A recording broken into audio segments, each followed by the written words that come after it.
Today is Wednesday, March 29th, 2023. It is 10 a.m. We are a meeting of special council this morning to discuss the budget of the municipality.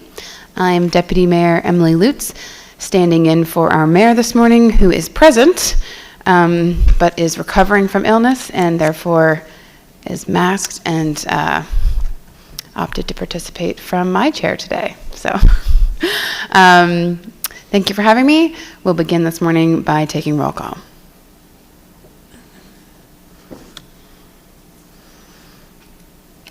And I see, for those listening in, all councillors present this morning.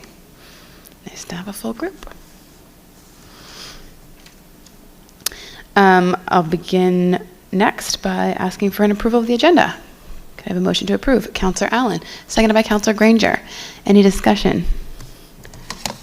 Councillor Armstrong.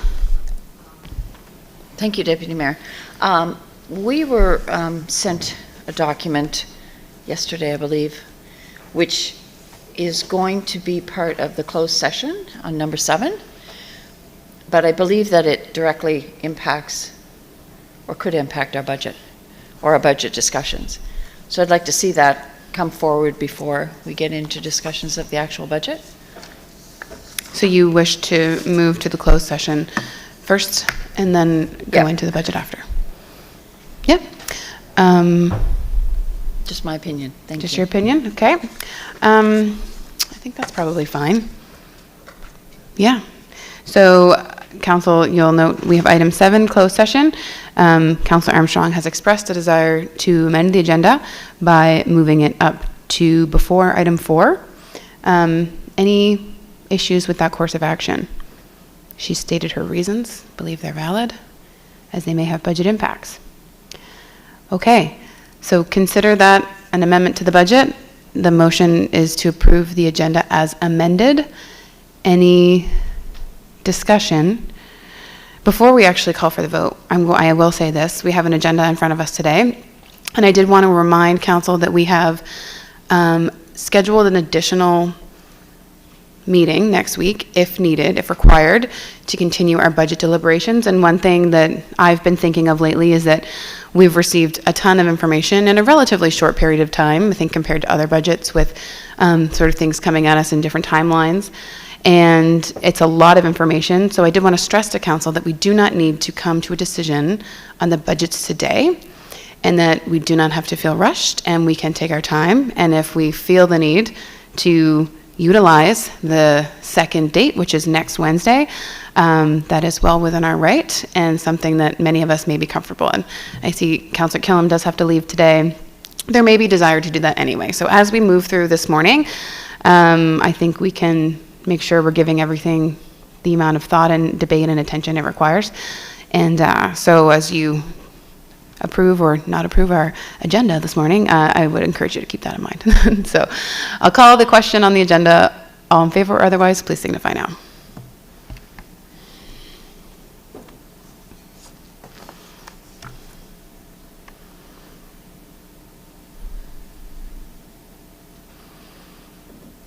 Motion carries unanimously. Thank you. Item 3, disclosure of conflict of interest issues. Is there any councillor that wishes to declare a conflict of interest this morning? Seeing none, we'll move to item 7, closed session. I look for a motion to go in camera. Moved by Councillor Armstrong, seconded by Councillor Meisner. Discussion on the motion to go in camera. Seeing none, all in favor or otherwise, please signify in the usual fashion.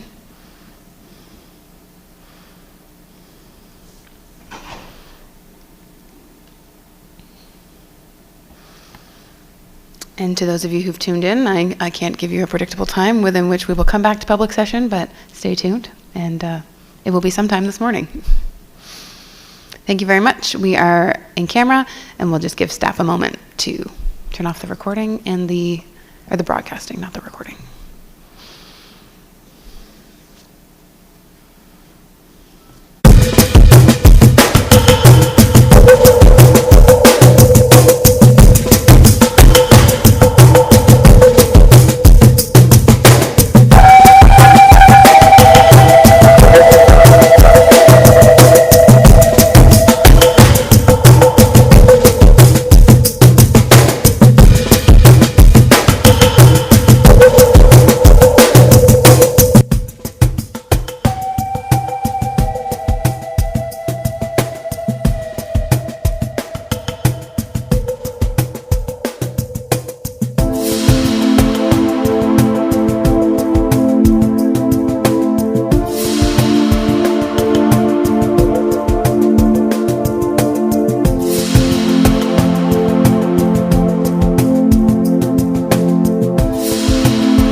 public session. Chloe, would you just give me the nod when we're good to go? Okay, thank you.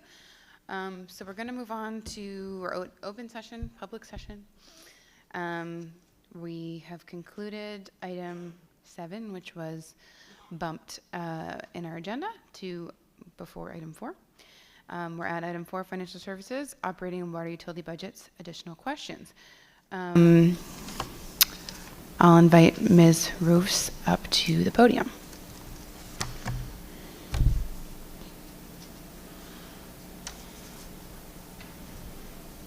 And I'll just let me know which one you're presenting from. Your microphone is on. Slides. Getting our screen set up. Sorry.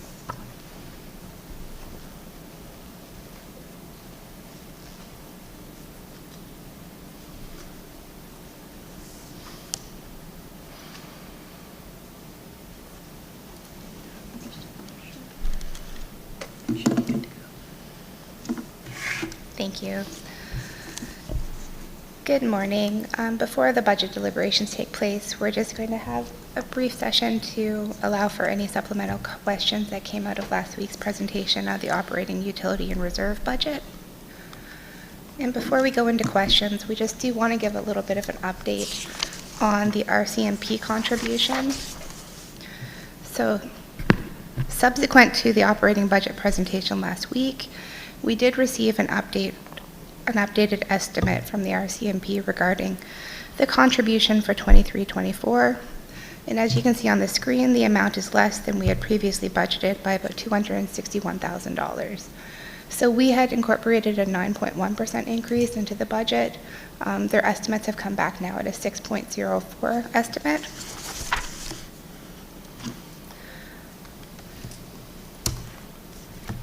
We do have some areas of concern, though, with the 6% that was presented.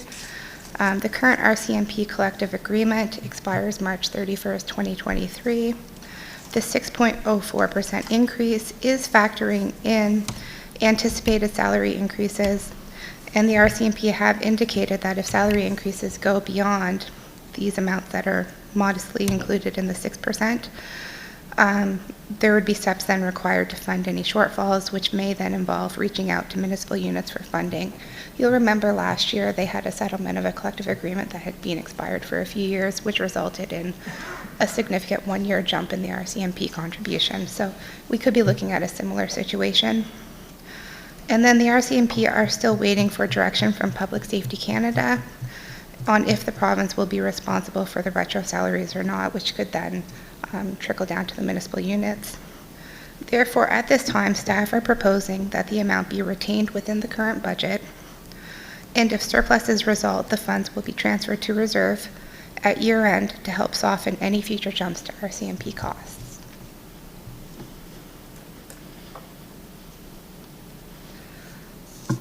Okay. So at this point, we have Ms. Roos for as long as she's willing to stay with us to ask any questions that may have arisen from the operating budget. Sorry, Madam Chair, I didn't catch that. Is this like for the old budget or? Yeah, so operating and water utility budgets, additional questions. So any additional questions of clarification? So we've got 3 items under financial services: questions of clarification for operating and water, questions of clarification for capital, and then we have the proposal of the motions, which is item C.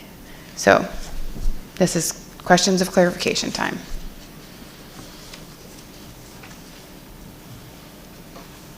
Just questions of clarification. Just questions of clarification at this point.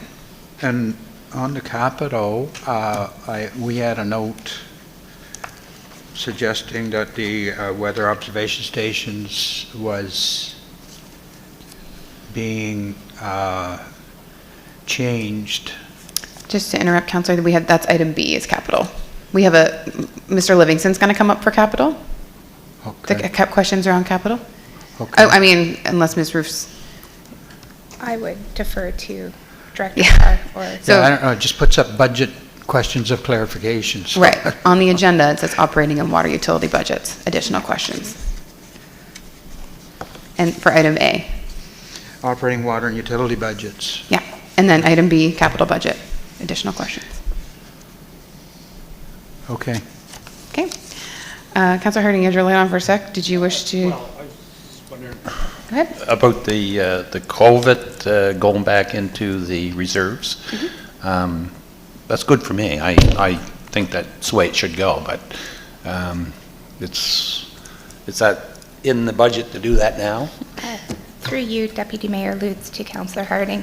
So in the current budget, we have redirected, I believe it's a $711,000 back to the capital reserves. That's the full amount that was originally diverted. Okay. Of that, it will be funded $389,000 from the remaining balance in the COVID reserve. And then the difference between the 711 and the 389 will come out of this year's tax rate. Thank you. Thanks, Councillor. Any further questions for Ms. Roofs on the operating budget or the water utility budget? I don't see any, so thank you very much. Thank you. Mr. Livingston, feel free. Oh, Councillor Windsor. I have a question on the, I think it relates, but correct me if it doesn't, the temporary borrowing resolutions. I know they cover this as well, do they not? The temporary borrowing resolutions through you, Deputy Mayor, to Councillor Windsor, these would be part of the capital deliberations, so. Okay, so even though we may be borrowing for an item here in this budget, we're not going to speak to them at this time? Through you, Deputy Mayor, to Councillor Windsor, the borrowing relates to the capital projects. So while future debt service would go into future operating budgets, the capital budget would be the budget that would. I do see Greenwood sewer extensions in there. Thank you. Thanks, Councillor. I think, Mr. Livingston, if you want to come on down, we'll switch things up.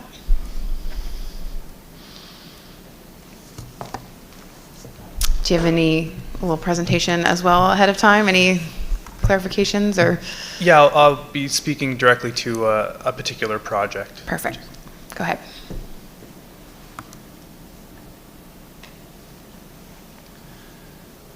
So I just wanted to touch on project 23-3401, which is the rain gauges and wind monitoring project. So just to quickly run through the discussion of the RFD document that would have been circulated to council via email just yesterday, some concerns were identified in relation to that project. And so there was some discussions among staff and wanted to bring forward this briefing to present a potential revision to how that project could be undertaken. Attached to the briefing is Appendix A and B, the draft revised project sheet and the original as currently included in the budget documents. The key changes that we're looking at here are to move the scope of the project undertaking that was originally proposed and move it out to 24-25 and 25-26. So that would be the upfront technical study and then the capital cost of the equipment itself and the cost with installing that equipment. And then on the front end, replace the work that would be undertaken in 23-24 with a feasibility study that would examine existing data availability and suitability, alternative approaches to the program delivery, and some cost-benefit analysis.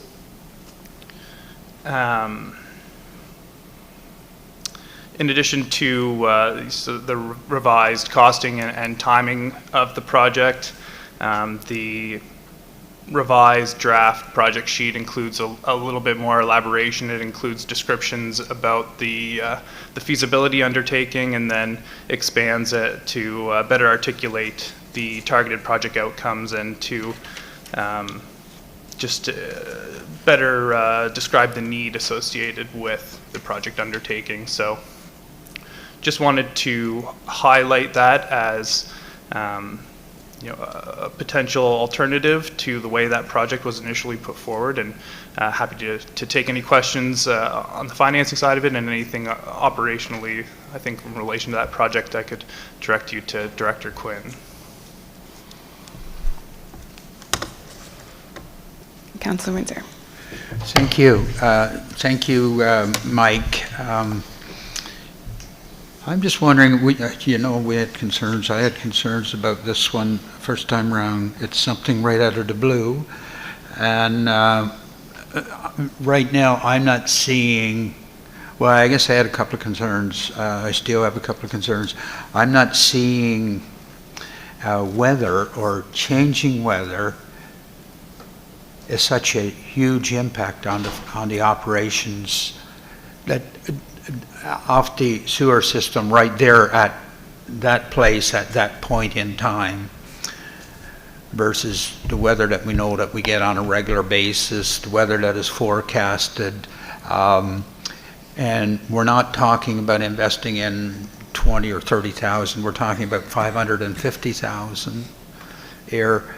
So can somebody suggest technically what that's going to do? And now I'm thinking about a payback. I'm thinking about how do we get a more effective service? And the other concern I have is that there are probably, I know many agricultural people have weather observation stations. I don't know how many are adjacent, and the research station. So I don't know. I'm not convinced of the precision of weather information at a point in time is going to dramatically change things. And if it was, and it was going to give us a payback, an improvement in service, I'd be for it. But it's a mystery to me. Further, we do, while we're changing it, and going to do a feasibility study. We do still have in our borrowing resolution a resolution for 550,000 to borrow 550,000. I would have hoped, even if we were going to move with a feasibility study, we would leave that aside until we were convinced that we need to borrow that money. And I know this borrowing resolution is not the actual borrowing at this point in time, but it does play in our financial factors to some degree. And So Mr. maybe it is more technical. Mr. Quinn's light's on. If you want to respond, Mr. Quinn. Sure, thank you. Through you to Councillor Windsor. So I guess in terms of the weather, the intent of these weather stations would be a continual monitoring of weather conditions, and particularly because most of these plants are biologically process driven, and these biological processes are very much sensitive to temperature and particularly sunlight, and particularly the spring rollover in particular is driven by that particular process. We see the changes in the basically thermal layering, if you will, within there. So, and what some of the preliminary work that operations has been able to generate from the weather data that they have been able to capture shows that there is some correlation between certain weather factors in advance of certain odor producing issues. I can't put a monetary number to it, but I think in terms of a community benefit, if we can avoid odor issues, and if we have some way to leverage that ongoing weather data into an early warning system, that we can fine-tune some of our processes to the best we can to at least mitigate, if not, hopefully, knock on wood, avoid the issue altogether, then I would say there's that intangible customer service benefit. From there, there's also benefits to winter maintenance operations in terms of we can leverage some of that into some areas may be more prone to icing conditions as opposed to just snow or some combination, and longer term we're looking ahead as well as the hardening against climate change, that this can gather more information. We've had an initial look at least I'd say one weather mapping website that is the agricultural industry. I think thing that jumps out to me is that most of that's concentrated around the chicken farms that are more towards, I'd say loosely speaking, the Centerville Cannon corridor. So, and they're not well situated next to our sewer treatment plants, particularly on the west end of the county. So that's why that needs to be studied a little bit further. But from that initial look, I'm not entirely as useful as that. The existing information that's there can be helpful, but we have a lot of microclimate issues within the county, as anyone's experienced how thunderstorms walk through different parts of the county in different weeks. I think there needs to be, from our point of view, from an operational standpoint, more coverage and more specific to the sewer treatment plants. Yeah, I'm not, I guess I'm not seeing how, okay, you read a weather condition out there, what are you going to do? Like what's the maintenance regimes that's going to be cranked up at that point? I guess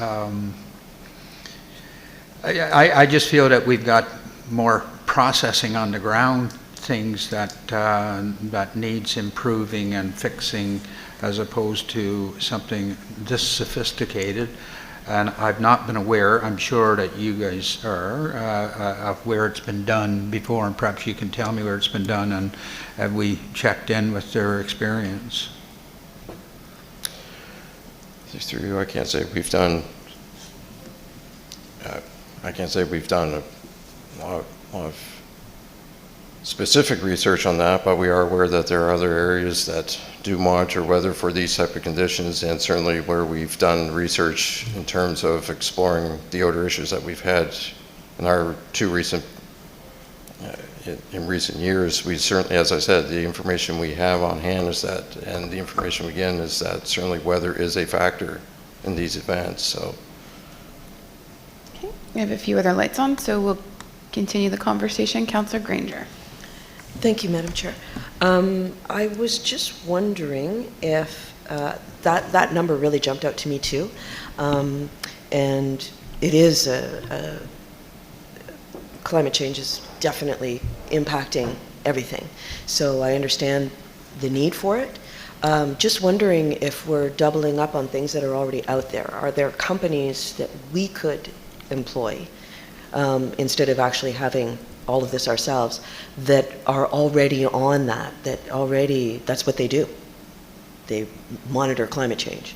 Would it not be more cost effective to go with someone that's already doing it rather than trying to reinvent the wheel?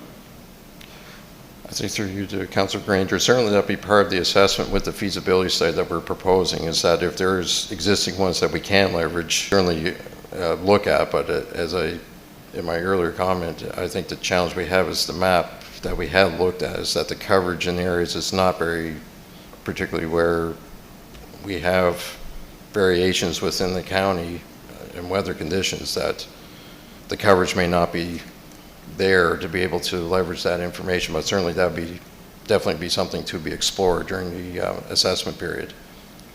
Thank you. And our CIO has additional comment. Go ahead. Perhaps a comment, question. Thank you, Deputy. So just picking up on Councillor Windsor's question, I don't know if you addressed that.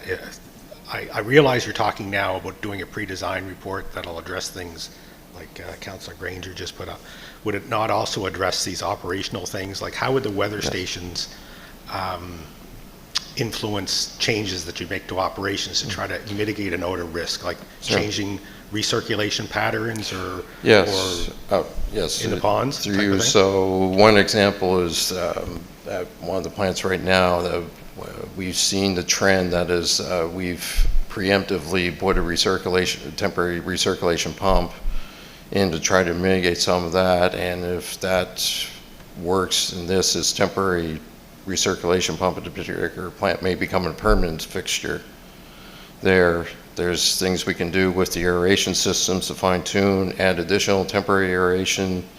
There may be some preemptive other work within the collection system upstream of the plant that may be able to help alleviate the system. So there are a number of operational items that we can at least try to mitigate the issue. Okay, thank you. Councillor Allen? Thank you, Deputy Mayor. we seem to have a concern about the overall amount for all these weather stations. I'd like to suggest that maybe we only purchase weather stations for the water sewage treatment plants that have an odor problem, because there's only a few, not all, correct? And Mr. Quinn? Through you to Councillor Allen, yes, that may be one option, is that area, I guess in particular would be the lagoon plants that I would suggest right off the top of my head. They seem to be the ones that are prone or vulnerable to those issues, so. Yes. That's what I'd suggest anyway, just purchase the weather stations for the treatment plants that have a problem instead of purchasing a weather station for all plants. Thank you. Thanks, Councillor. Councillor Hurdle? Thank you, Deputy Mayor, and through you, my question is somewhat similar, and it's more around the sticker shock of the price tag of $550,000. Simply doing some basic level research, that should grant us access to hundreds of weather stations based on some of the prices I've seen. So I wonder where the cost is derived from, and how it could be broken out more so that we can understand where that price tag comes from because of the sticker shock potentially. Mr. Quinn? Thank you. I'd certainly through you, Councillor Hurl, I'd have to go back with the team and go back to what they were discussing, what they were looking at pricing, but certainly we could look at the style of station and maybe we can find something that gets us the data that's a little bit more cost-effective. But I think they're trying to err probably maybe a little bit too much on the conservative side, but we're also thinking about some of the installation and support work that may have to go into just the stations themselves. So. Yeah, and just a clarifying remark too, the CEO's noted that this year the projected cost is $30,000 for this year, just to help answer some of the questions I think that are coming up at council. So I just wanted to make sure that was noted. Anything else, Councillor? Not on this subject, no. Sure. Councillor Harding? Through you, Deputy Mayor. Through to you, Scott. I understand where you come from, since I'm in the business as well. I think the study would be really good to answers a whole bunch of questions. Pricing, the need, and whatever. There's quite a matrix to this, and I understand where Scott's come from. It's a need, but even to me, the price is a little high in my range. But I know that he needs that kind of information. So how we get there is hopefully the study will show us. And thank you. And I think if I may just respond to Councillor Hurl, Councillor Harding's comment, is I think the study would help refine that costing estimate further. I think certainly that was the first attempt at that. So I think that's why, after hearing the initial comments, I think we were suggesting that if we can at least get the study done, and then we can revisit the implementation side in the subsequent years. Thank you. And like for a process, we do approve these amounts every year. These capital sheets come to us, right? So they're considered carryover projects, and we see these sheets again every single year, and so they often come revised and changed, and we have opportunity next year to kind of have a similar conversation, I think. Am I right, Mr. Livingston? Correct, yes. Okay. So we have, our motions are set up to approve the capital budget for 23-24, and then to sort of in principle approve the 5-year forecast, but each fiscal period you have the opportunity to scrutinize the projects for that given fiscal period. Thank you for that. Any further questions on the capital? Councillor Armstrong. Thank you, Deputy Mayor. Through you to Mr. Livingston. I have a couple of sheets here that I'd like some clarification on. The first one is the municipal fleet and EV charging stations. We're looking at incurring, what is it, $495,000 in debt. Well, there's 60 from carryover. Did we borrow the 60? Or was that part of our last year? Counselor, which page is that one on particularly? Can you- I'm on page 41 of the paper one. I'm Thank not you. sure what it is online. Through you, Deputy Mayor. Any debt that you're seeing as carryover on that project wouldn't have been accessed at this point. It would be once the vehicle is purchased. And- Okay. yeah. So we're looking at basically $495,000 in debt for this year. And in the description on this particular sheet, it talks about vehicles and, you know, the rising cost of vehicles and all of that other stuff. But it doesn't talk anything about, in case I missed it, you know, like, I've only read it like 5, 6 times. But I don't see anything here about EV charging stations. And under the estimated project cost, there's $900,000 in construction. And I'm just curious to know why that's not included in the description. Through you, Deputy Mayor, I'm surprised to hear that particular issue with the lack of reference to the charging stations. I was under the impression that that was captured, but allow me to take a quick look at that. And I've missed things before, but like I said, I've read it many, many times, and it talks about the fleet additions and hybrids and 5-ton trucks, and the only place that shows anything about EV stations is in the description, you know, the title of the page. But then there's, like I say, $495,000 in debt. just bear with me a moment. I can certainly break down the allocation between what is specifically related to the EV charging stations, if that's the piece I of information you're guess my question would be, right now we are, you know, when we replace vehicles, we're going with the hybrid vehicles, right? Gas and electric. And I'm just curious to know at this point, if we only have 4 or 5 of those vehicles, why we can't use EV charging stations that are already out there. Specifically around this area, there's quite a few. There's one right on the other side of the overpass here. There's a whole, I think there's 4 or 5 up at the Irving Station in New Minas. So I'm wondering why we would incur that kind of cost at this particular point in time. I mean, I stated the other day that I'm uncomfortable with the $9 million in debt, and these pages aren't making me feel any better. So maybe you could provide me with some information on that. So I'll leave that one. And then I had a question about page 43, which is the Meadowview Solar Garden. And I am a pro doing the solar garden.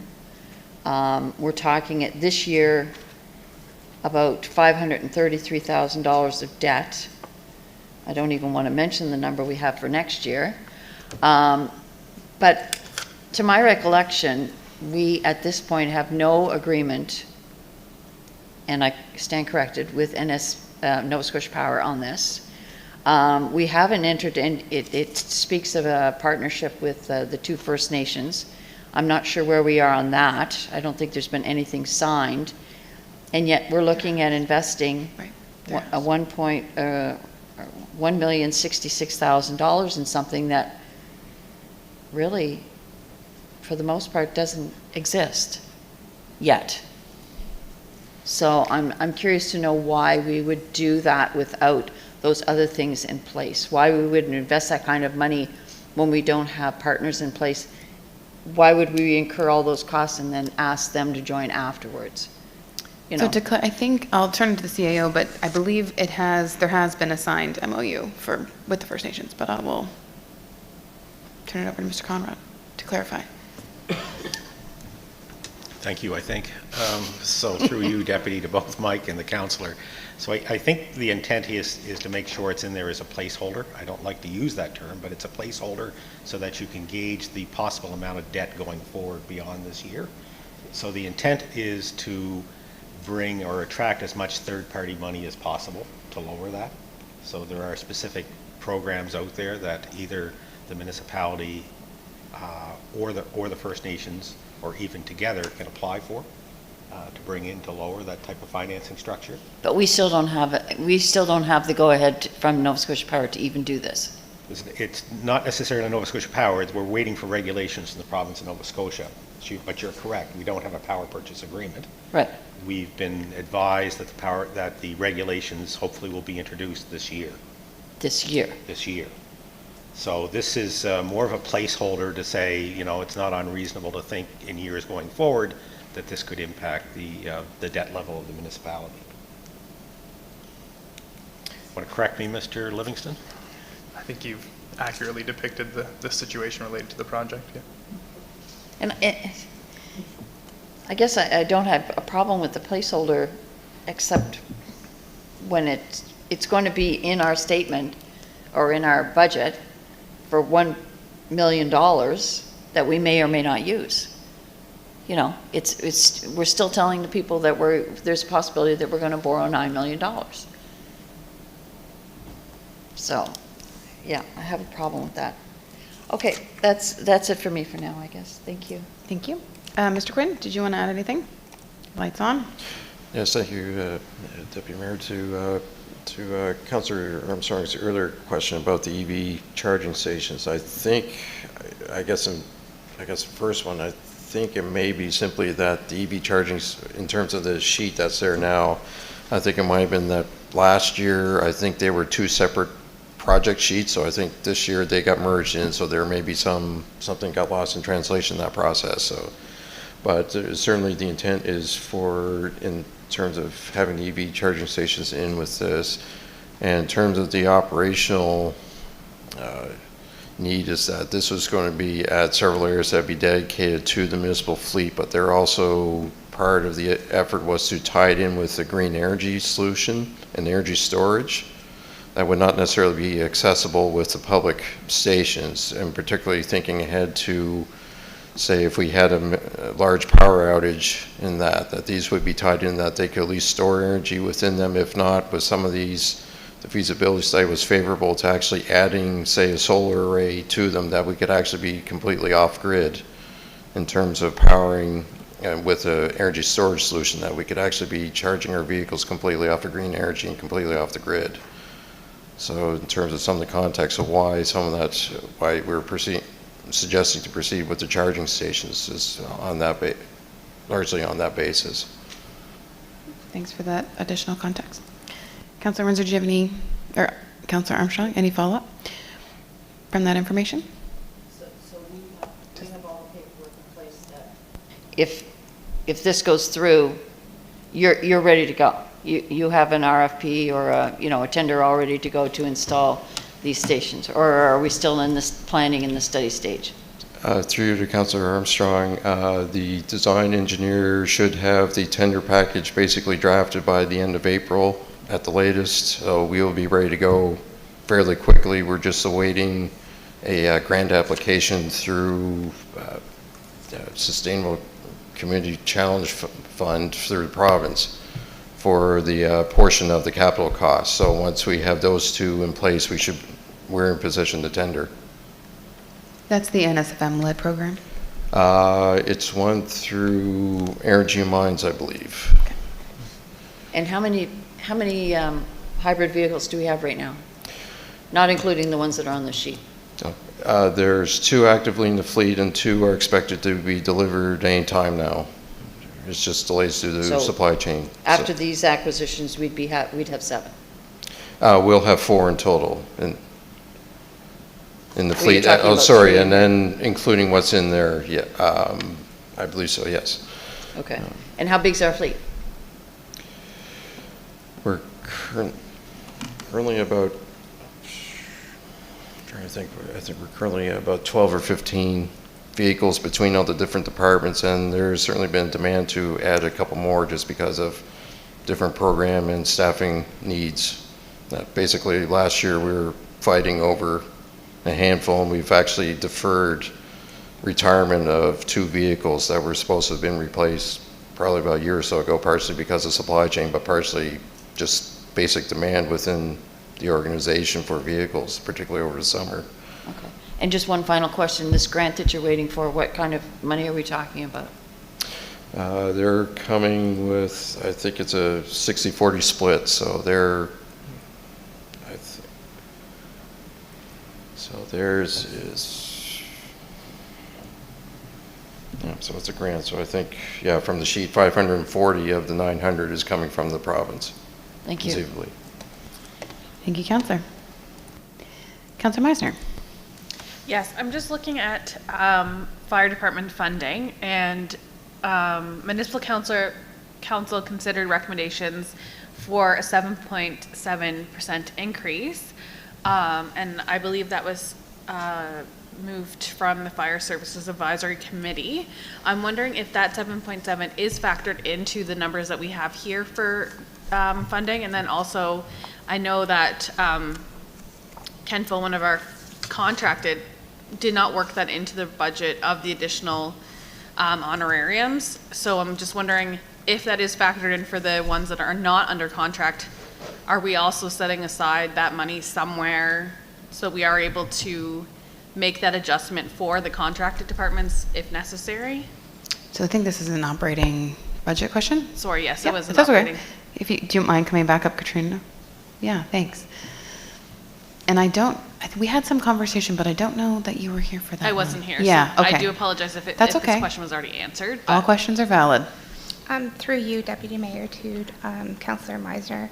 So the 7.7 was the maximum that was approved, and when the non-contract departments submitted their budgets, they were asked to stay within that. Okay. When they did submit their budgets, as long as it was under the 7.7 and it looked reasonable to us, we allowed them into the budget. Okay. So some of them did not fully utilize the 7.7 in those cases. And also the contract departments are under their own contract and their own stipulations there. So those were all made sure that they were following what's in their contract with regard to limits. Okay. Specifically to the Kenville Fire Department, their initial budget did include an increase to honorariums to bring everyone to the $1,000 that had been discussed previously. Yes.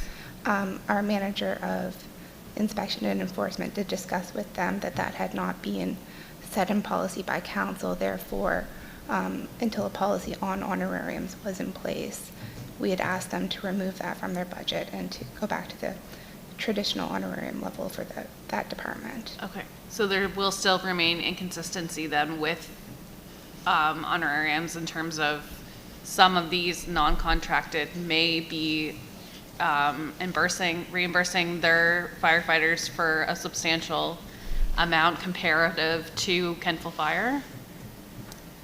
Is that my understanding? So my understanding is that when a policy is developed, it would be in consideration to those departments, but perhaps Director Frost could. I can speak to it briefly too, as having sat on the Fire Services Committee, because we don't have a fire service policy, and the one we did have, we weren't following, and we repealed 2.5, I think, years ago. Yes, I'm aware of that, but I Yeah. just know that discussion was had at a meeting, and I'm just wondering if some of these departments that are not under contract are going to be giving their Yes. firefighters $1,000, and then we have one of our busiest departments not reimbursing their firefighters at the same rate. We might have a discrepancy there because they've been asked not to because they're under contract. So I'm just wondering how that's going to work out in terms of budgeting. Mr. Frost has an answer here. Thank you, Deputy Mayor, and through you to Councillor Meisner. So certainly that was brought forth at Fire Service Advisory that the $1,000 be added across the board so that there was consistency. And as you know, we brought that to council and recommended that we need to do the policy so that we have clear definition for everyone. Okay. So basically whatever any fire department was currently doing for honorariums is still what they're doing for honorariums. So nothing has changed, unless, of course, they can work that into their budget. Okay. That's within that 7.7%. Okay, thank you. Thank you, and thank you for your question. Any further questions? No, that's everything. Thank you. Okay. Councillor Windsor. Thank you, and through you, Madam Chair, to Mike. This is kind of a question of process or system. Like I often looked at the 5-year capital plan. I've been a little concerned with what we put in for the current year, then the next year, and then it goes right down to, in this case here, 5 million, 4 million last 2 years.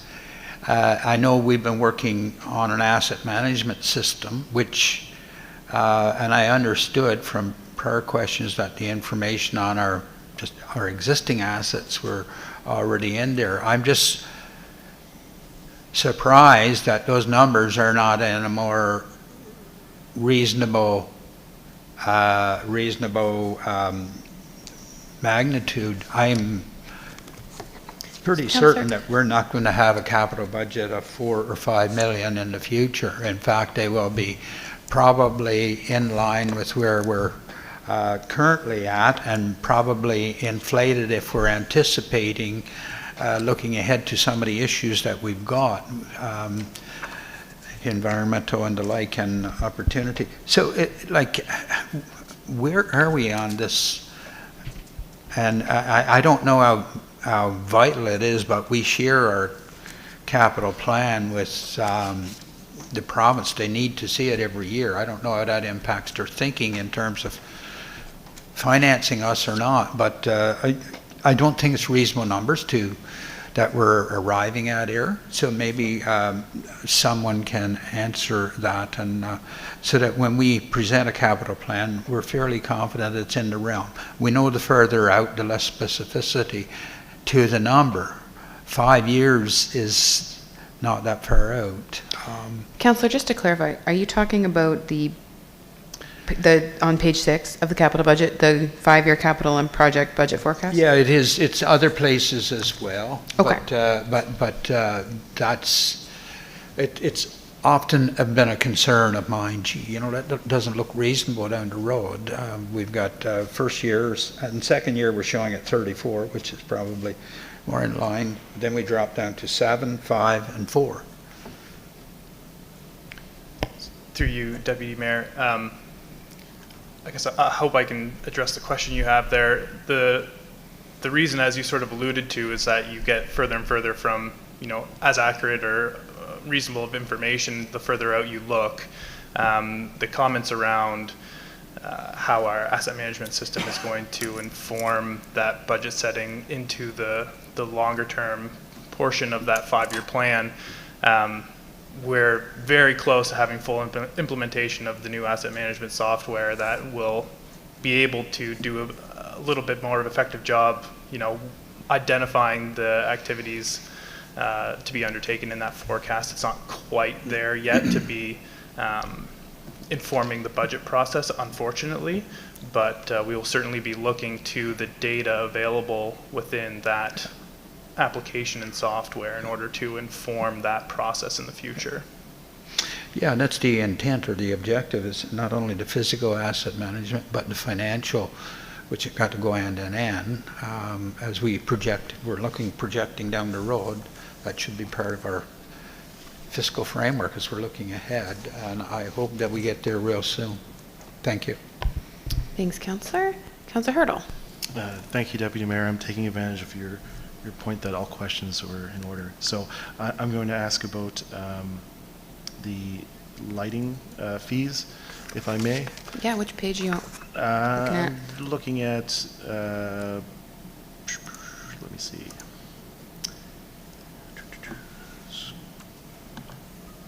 Page 5, I think. And then there's a Appendix I. And Of operating or capital? It's operating. Okay.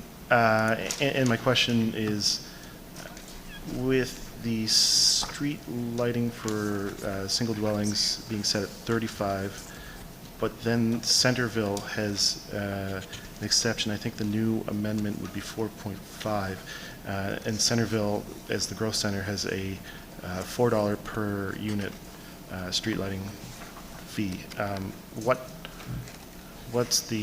Why is there a difference between one to the rest of the municipality? Do we have an in-depth expert here on the history of the street lighting policy in the County of Kings? A quick Google search doesn't lead you very far, I'll tell you that, because I've been there. Go ahead, Mr. Barr. All right, thank you, Deputy Mayor. An in-depth expert, no, but some information that might help. So I believe, and Katrina Roos can correct me if I'm wrong around this, but the $35 rate is based on the specific areas that are impacted by the street lighting. For the Centerville growth area. It's intersection lighting that is assessed on the entire assessment base that's within that Centerville growth area. So it's a much more general type application versus the other one is more specific to the areas that are receiving that street lighting. Does that answer your question, Counselor? Pretty much, thank you. Okay. Thank you, Mr. Barr. Did great. Thank you, Mr. Hurdle, for your question. Any further questions of finance staff, department staff, the CAO, the deputy CAO, while we are here? So I have no further lights, which concludes 4A and 4B. Sorry, if I may, I just have Oh, a few more things I might throw out there. yes, of course. Thanks. Go ahead. Sorry. Well, I just wanted to loop back to one of the really earlier comments that came from Councillor Windsor around the temporary borrowing resolution, and just wanted to give Council some assurance that whatever changes may be reflected as a result of deliberations in the approved budget and capital budget, that TBR will be adjusted accordingly. So, I mean, in the specific context of the rain gauges and wind monitoring, if the 550,000 was moved out to the future or didn't move forward, that amount will be removed from that TBR. So just wanted to provide that assurance. And then one additional piece of information I wanted to provide to Council before leaving the podium was around King's Transit and Valley Waste. So if you were to think back on the budgeting process in the previous fiscal year, those budgets would have come forward for Council approval slightly ahead of the municipal overall approval. So right now, as you would be aware, we haven't had the opportunity to approve those particular budgets, and they're not included in today's proposed recommended motions. But the intention is to have those budgets come forward for Council approval in the near term. The reasoning for the delay is simply due to the fact that we hadn't received final information in relation to those two budgets until just late last week. With the material we have received in that time, I've taken a quick look, and what we've put forward as our share of contributions in our overall budget is reflective of what has been put forward. We just felt the need to take a little bit more time and analyze the results of the meeting and approvals that took place at that interim IMSA level in relation to those budgets before bringing them forward for discussion and review and approval. Can I ask, Mr. Livingston, what a potential timeline would be for those? You said the near future, like a week or 3 weeks, like next month? Yeah, so we were hopeful that it would make the agenda package for April 4th. Unfortunately, I don't think that's going to be the case. We may look to a special council on one of our committee of the wholes, perhaps, for the month of April, but anticipate in the month of April. Thank you. Okay, wrapping up the question section of our agenda today, I would also offer to Council the opportunity at this time to table the remainder of this agenda to next week, if Council so chooses, due to a number of factors. We've had councillors not able to make every single budget session. We have a number of councillors with, high level of other commitments. Mayor recovering from illness, although he didn't ask me to do this on his behalf. We had a last-minute joint council meeting just last evening, and we've received lots of various points of information at various timelines. So I did want to offer to council that we do not need to make these motions today, and that is an option should you wish to take it. Before we move on, Councillor Windsor and then Councillor Armstrong. I'm just trying to understand process here now. We had a little discussion and we were moving around, and I'm sure you showed good latitude there. Are we going to, I had a few comments through the operations budget. Is there a time to make those now, or are we going to come to that? I know we were starting there a bit with capital, so I just want to know, I'm trying not to jump ahead of where you're taking us, but I did have a few comments I'd like Yeah, to make. so we have the 14 motions ahead of us today, so your comments are for the operating budget? Yes. Yeah, so I think like they would be, if they're items for debate, I guess, they would be appropriately brought forward when the motion is made? Is that, like, and which I've just offered to council could be today or could be next week. Yeah, if that's where I have to give them, I will. I would say, just as a general comment here of concern, I think the paper on page 3 kind of maybe summarizes my concern. We had... Sorry, Councillor, just before you start, are your comments, because... They're procedural, and I think it'd be good to, just for me to put them there now. Perfect, procedural's all right. We had, on March 15th, we had proposed capital budget presentation. And on March the 22nd, we had a proposed operating utility and reserve budget presentation.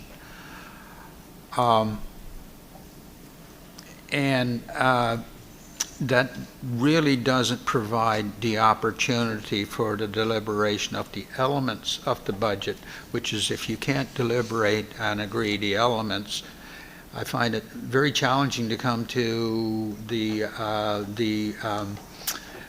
motion to say, do you approve?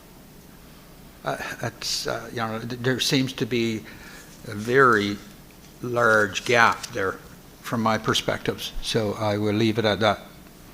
Thank you. I know Councillor Hurdle has a thought on that. I'll go to Councillor Armstrong and then Councillor Hurdle's light is on. Councillor Armstrong. I just had some comments because I personally am not prepared to vote on any motions today. I think I've been very vocal in the fact that I'm not comfortable with the kind of debt that this budget is bringing forward. For a lot of reasons.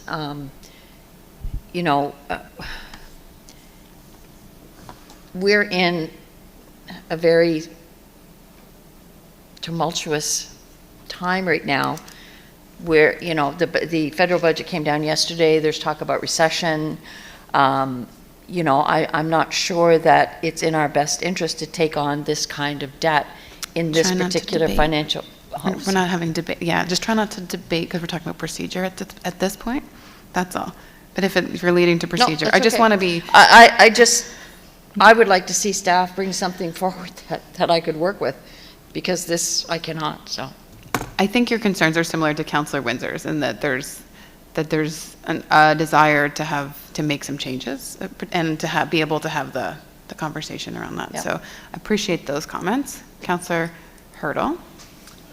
Thank you, Deputy Mayor. I was actually asking the second round of deliberations what the date was, but I found it in the interim, which is April 5th, so I thought I'd share that as a reminder for everyone. Good clarification. Yeah, it is scheduled in our kind of budget timeline as April 5th at 10 a.m., so a week from today, which would give us some more time. Councillor Windsor, building on this theme of... If there's going to be a further consideration, and I think that's what this body is about, is to provide your input, I agree that this does not allow a systematic consideration of the elements and for us of the budget, and for us to be able to be persuaded, yes, I agree you need this particular item or no. But I would like to pass some general comments that staff could consider. If you would permit me, in terms of considering some of the things that, I mean, if we can go away and we can come back and be in the same position. 100%. I Yep. really don't want to end up there. I agree. So here's what I propose, because I think there's some things councillors want to say. I propose that every councillor's offered an opportunity at this point to speak to the presentations we've heard so far, the questions they've received answers to, and then at that point we table the balance of the meeting to the next scheduled special council meeting, after which we will consider the motions at hand. Is that okay with everyone? And that will allow councilors, again, I won't restrict you in your content at this point, so far as it's appropriate and eligible to be spoken in public session and follows the rules of order. And I think that this is a opportune time to kind of get these things out in the open at this point to how we're feeling about what we've done so far. It will allow our colleagues a week to consider, and then we can come back. Now, this is a deviation from the rules of order, and I'm trying to be careful about how I proceed because we don't really allow for this. But if I have the agreement from around the council table that we're okay to everyone sort of go around and share opinions at this point, does anyone take issue with this course of action? Or does staff take issue with this course of action? It's the prerogative of council. Director Barr. Thank you, Deputy Mayor, and I might regret jumping in on this, but I just wanted to state that the 14 motions that we're proposing to go through is presented in such a way so that it does present that opportunity as we go through each area. It's important for staff to hear the debate and the comments from council so that we can then take information back and direction back to revise or amend or whatever we may do in order to move forward with the budget. So those motions are presented in such a way so that we can walk through them systematically when we get to, by example, the capital motion. If there's extensive debate about that, feedback, direction from council around debt or other issues, specifically around certain projects, then that second deliberation day would then allow us time to go back, take that feedback in that direction, and re-engage in more debate from council around the budget. So certainly I just want to say that the intended motions are to present that opportunity in bite-sized pieces relative to the budget is what the intent is. That's an appreciated clarification.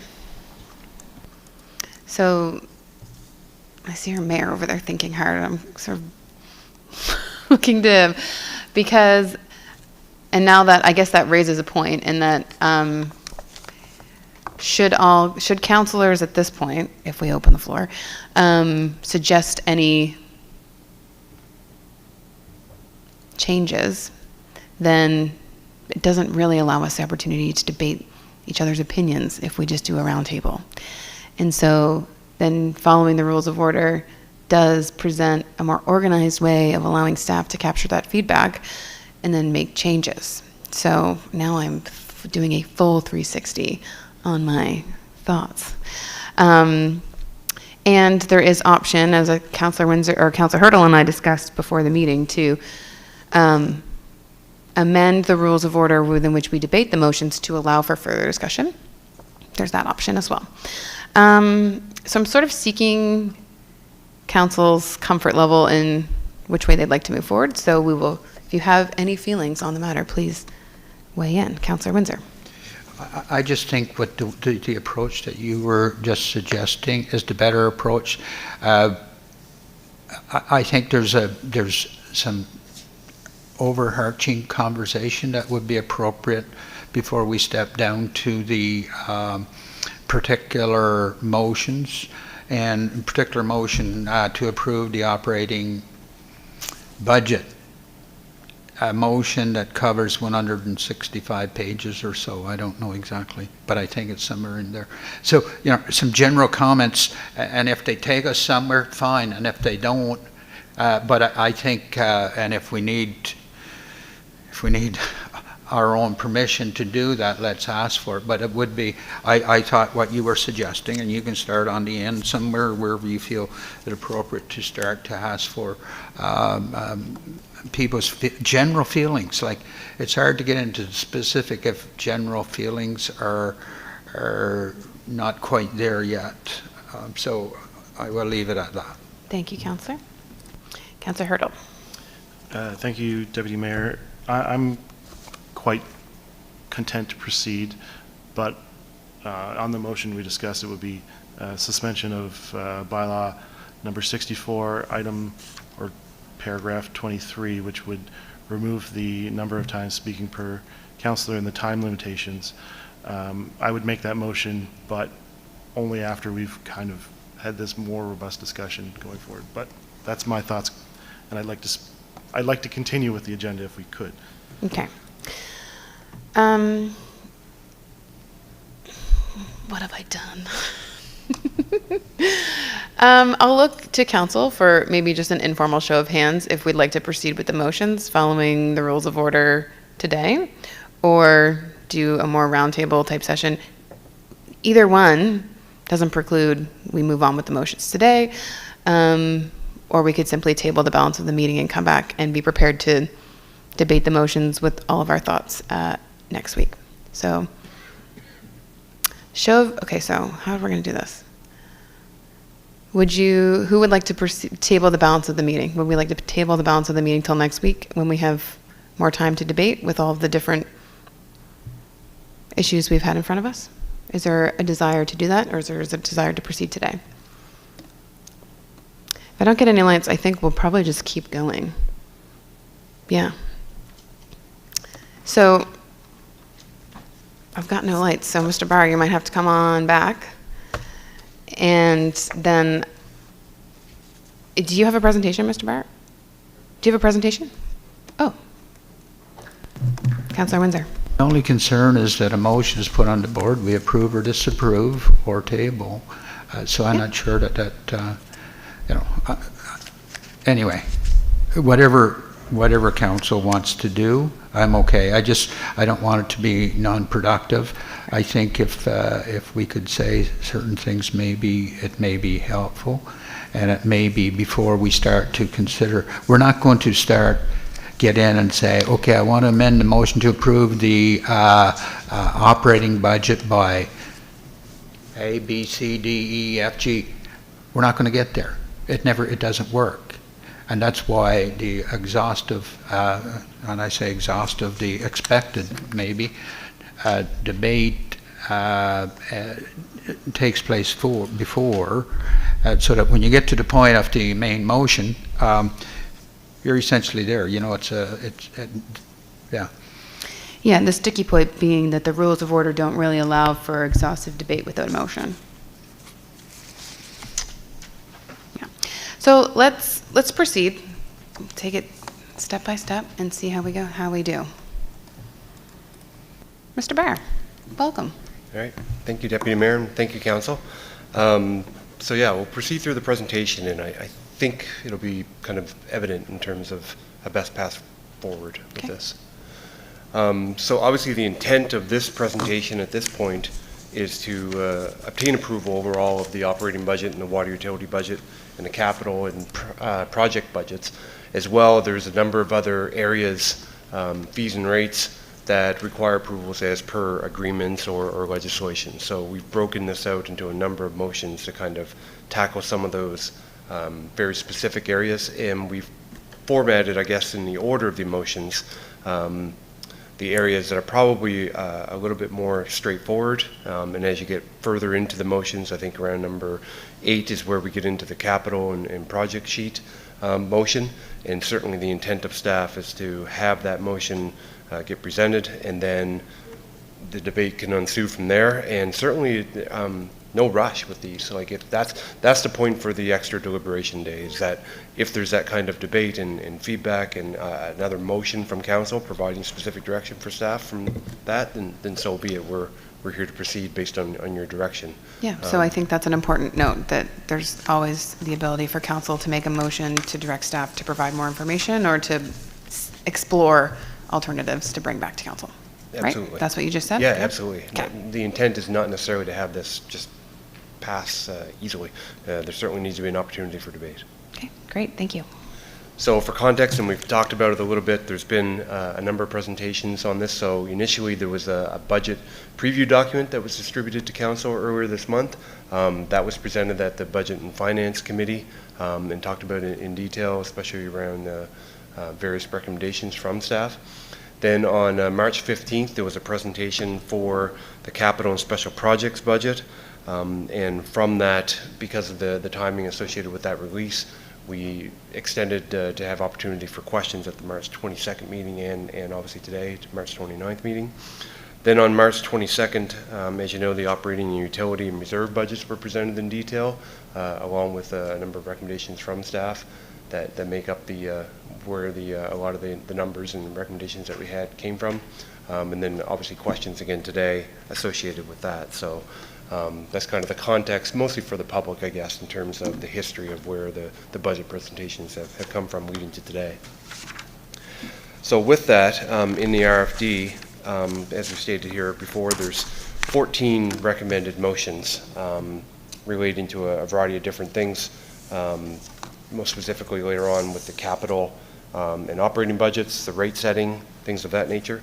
But the first few relate to some very specific areas, and would like to proceed, I guess, with introducing each of those one at a time and provide that opportunity for debate. And if there is further questions or clarification, we're certainly here to be able to respond to those, which is a little outside of the norm, but we want to make sure that we're here and transparent to be able to answer any questions that you have.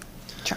So of course we have the first one in front of us, that Municipal Council approved the 2023-24 operating and capital budget for the Greenwood Water Utility, which includes $1,131,125 of gross expenditures, including $209,300 capital out of revenue, and a total capital budget of $3,843,504 funded out of prior period surplus, long-term debt, and operating revenue as attached in Appendix A, the March 29th, 2023 request for decision. Are there any further questions of clarification? Councillor Armstrong. So because this motion includes long-term debt, if we pass this, how does that affect us if we table the capital budget? So through you, Deputy Mayor, to Councillor Armstrong. So passing this motion is specific to the water utility budget, and you're correct, there are some capital projects that are within the project sheets associated with that. So I think passing this motion, certainly when you get into the capital budget debate, could have an impact back on this motion, no doubt about it. So if you would prefer to, because of that specific issue around the debt, perhaps this motion is better discussed post the capital budget discussion, if you'd be more comfortable with that. But it's certainly presented as kind of its own separate item. Understood. And to be perfectly honest, I don't have a problem with some of the debt to be incurred if it's going to be funded by water rates or sewer rates or things like that. It's when we get into the general funds that I'm having an issue with the debt. So, but I'm just seeing that there's a problem here. If we pass this with the long-term debt in there, it may impact our decision on the other. I can respond with one more. So I think as part of this, that's a fair comment around this. If you wanted to proceed with some of the other motions first, and certainly we can reorder these. However, I think it's important as we kind of look through these that when we get the debate associated with things like the long-term debt, I think the feedback that staff would be looking for would be, well, how does that translate to what specific projects that might be of concern that are contributing to that long-term debt issue. So I think we're going to want to get into a few details in terms of getting feedback from council. Whether that involves, like you said, the projects related to the Greenwood Water Utility or not, so be it. But that certainly could probably be addressed by reordering some of these motions. So how would you recommend we proceed? I would say that I would recommend just moving this one below the capital. If that's an area of concern, is the capital debt component of it, we can certainly defer this one down until we have that discussion. So if we make a motion to table and bring it back later in the session? It hasn't actually been moved yet, so. Oh, okay. Well, let's move on. Mr. Conrad, do you have a comment? Or no, you don't have to. I maybe, thank you, Deputy. I would just add the comment, I think the Councillor Armstrong was onto something where it might be part of the capital, but water is water and municipal is municipal. So any principal and interest charges related to that long-term debt would come out of the water utility. It's not part of the municipal tax rate that would be paying the principal and interest charges. if that helps you decide and clip this one off the Well, list that was part of first. my question, is the fact that I don't necessarily have a problem with the ones that are going to be funded out of water sewer rates. I just don't want it to affect us when we go to debate the long-term debt or the capital budget. So, that being said, I'll make the motion. Before I take the motion, I'll just move to Councillor Hurdle for 1 second to see if he has a question or clarification. Yeah, just if the motion was related to our agenda, moving that down the agenda, or if we're moving to table, because the motion hasn't been made yet, so it makes sense to me, and tell me if I'm wrong, that this is more of a motion to amend the agenda. I don't view it that way only because it's included under item C of the agenda, so I think we're okay to skip around. But someone correct me if I'm wrong. I think we're okay to, yeah. Okay, it hasn't, so Councillor Armstrong, would you like to move it? The motion has been moved. Do we have a seconder? Seconded by Councillor Windsor. Discussion on the motion at hand. Motion number 1. Councillor Hurdle. I'm still not 100% clear. What are we moving? What was the motion? This motion. This motion, Yeah. okay. Yeah. Okay. You clear, Councillor? We're good? Councillor Windsor on the motion. Yeah, also, and if we go through and we do those things, if there is a need to step back, I'm sure we can find a way to come back and to alter anything that we need to. Thank you. Thanks, Councillor. I'll keep record. I'll make sure we get to every single one, if that's the wish. Any further discussion on the motion at hand regarding the operating capital budgets for Greenwood Water? Seeing no further lights, the question being called, all in favor or otherwise, please signify now.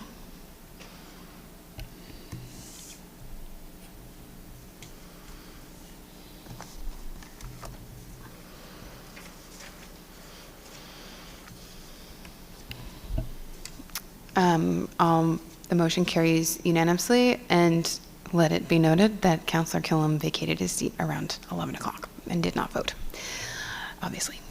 Recommendation number 2, that Municipal Council approve the 2023-24 operating and capital budget for the regional sewer system, which includes $1,748,100 of gross expenditures and a capital budget of $3,780,103, amount of carry forward in the 23-24 funds, attached as Appendix B to the March 29th, 2023 request for decision. Any clarifying questions regarding the regional sewer budget at this moment in time? Seeing none, is there a mover of this motion? Moved by Councillor Armstrong, seconded by Councillor Harding. Discussion on the motion.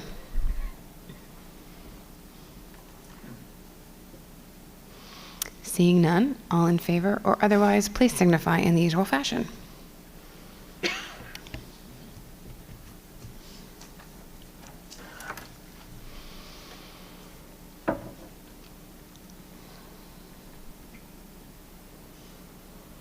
The motion carries unanimously. Thank you.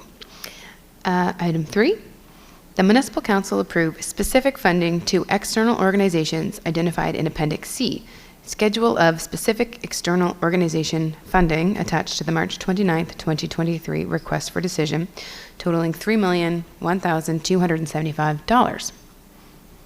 Any questions of clarification on this particular item?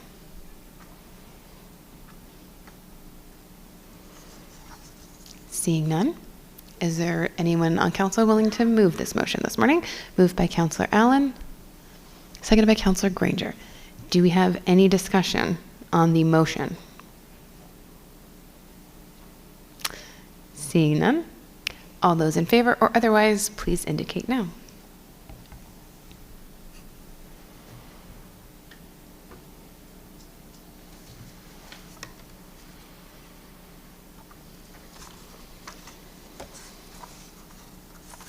The motion carries. Thank you very much. Item 4, that municipal council approve the grant program funding identified in Appendix D attached to the March 29th, 2023 request for decision totaling $2,468,000. Questions of clarification on this item before I look for a motion?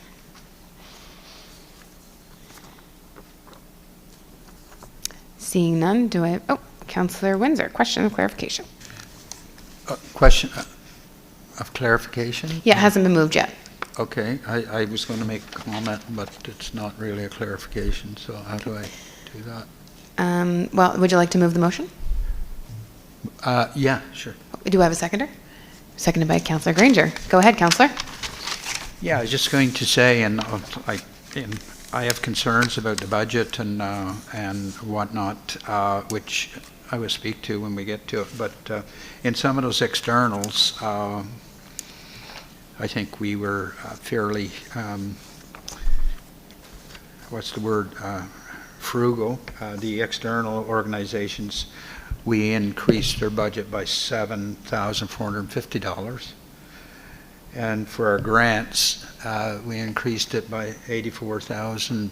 I'm just, I kind of see two philosophies there, the way that we attended to ourselves internally, but not the way that we responded externally to those people who are under the same influences of inflation and cost driving. Thank you. Thank you, Councillor. Did you wish to make any alternative motion or anything like that? Okay. Any further comment on this particular item regarding grant program funding? Okay, seeing none, I'll call the question. All in favor or otherwise, please signify in the usual fashion.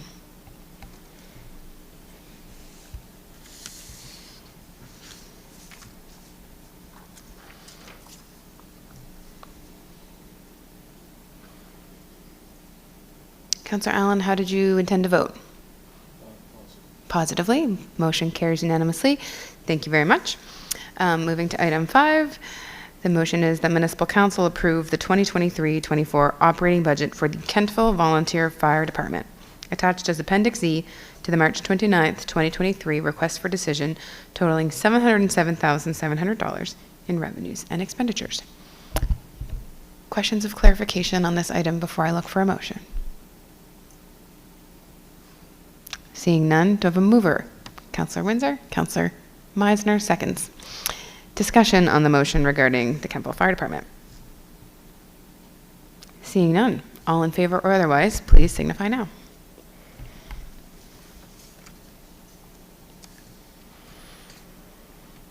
So for some public clarification, this is the approval of the overall budget. The next motion addresses our contribution of that budget.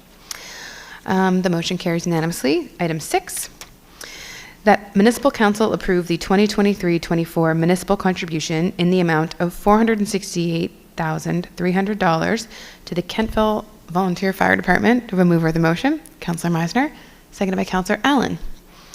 Any further discussion?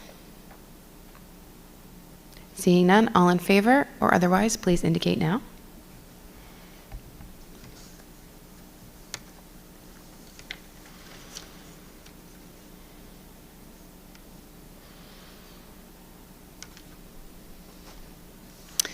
Thank you. The motion carries unanimously. Item 7, that Municipal Council approve the 2023-24 municipal contribution in the amount of $71,600 to the West Hants Regional Municipality for the Hantsport Volunteer Fire Department, as summarized in Appendix F to the March 29th, 2023 request for decision. Questions of clarification around this item? Seeing none, look for a mover of the motion. Councillor Allen, seconded by Councillor Hurdle. Any discussion or debate on this motion? Seeing none, all in favor or otherwise, please signify now.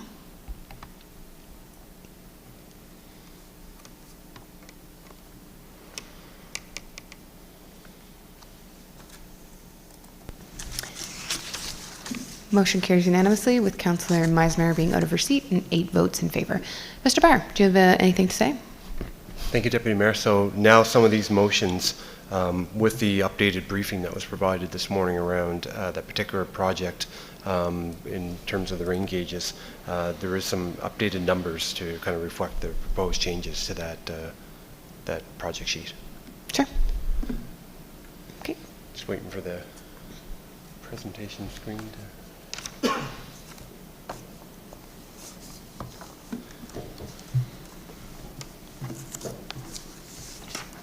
So, yeah, if you want to revise it to have it, yeah. We're just waiting for some additional information to appear before us that was a result of this morning's conversations. Correct. It is also 12:09. If folks are looking for a break, there is lunch. So is this oh, okay. I'm on a roll. I'm going to keep, I'm just kidding. We'll take a half an hour recess, 45 minutes. Half an hour? Okay. We'll adjourn for half an hour for lunch and be back for the motion regarding capital and project budget. Thank you, and thanks for bearing with me.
motion.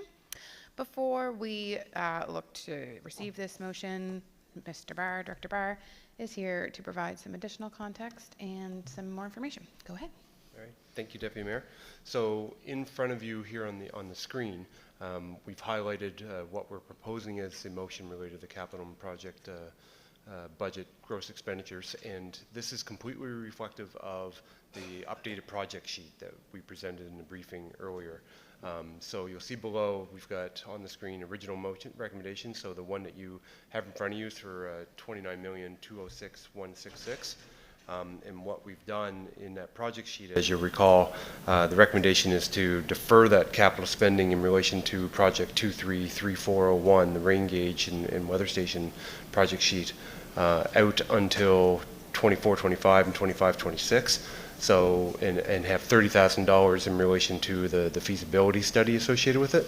So there's basically $520,000 related to that project that's being pushed out.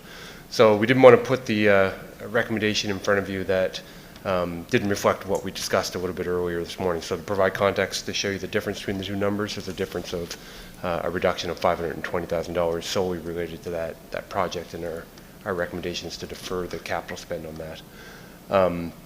So in addition, before this motion gets moved or seconded, just based on the feedback from the discussion in the question period, Councillor Armstrong had raised some questions around long-term debt, and so we thought it would be useful just to kind of have Mike quickly walk through some of the projects that are utilizing the debt so that there's context associated with that. And then by all means, welcome to have the motion introduced and debated and deliberated from there.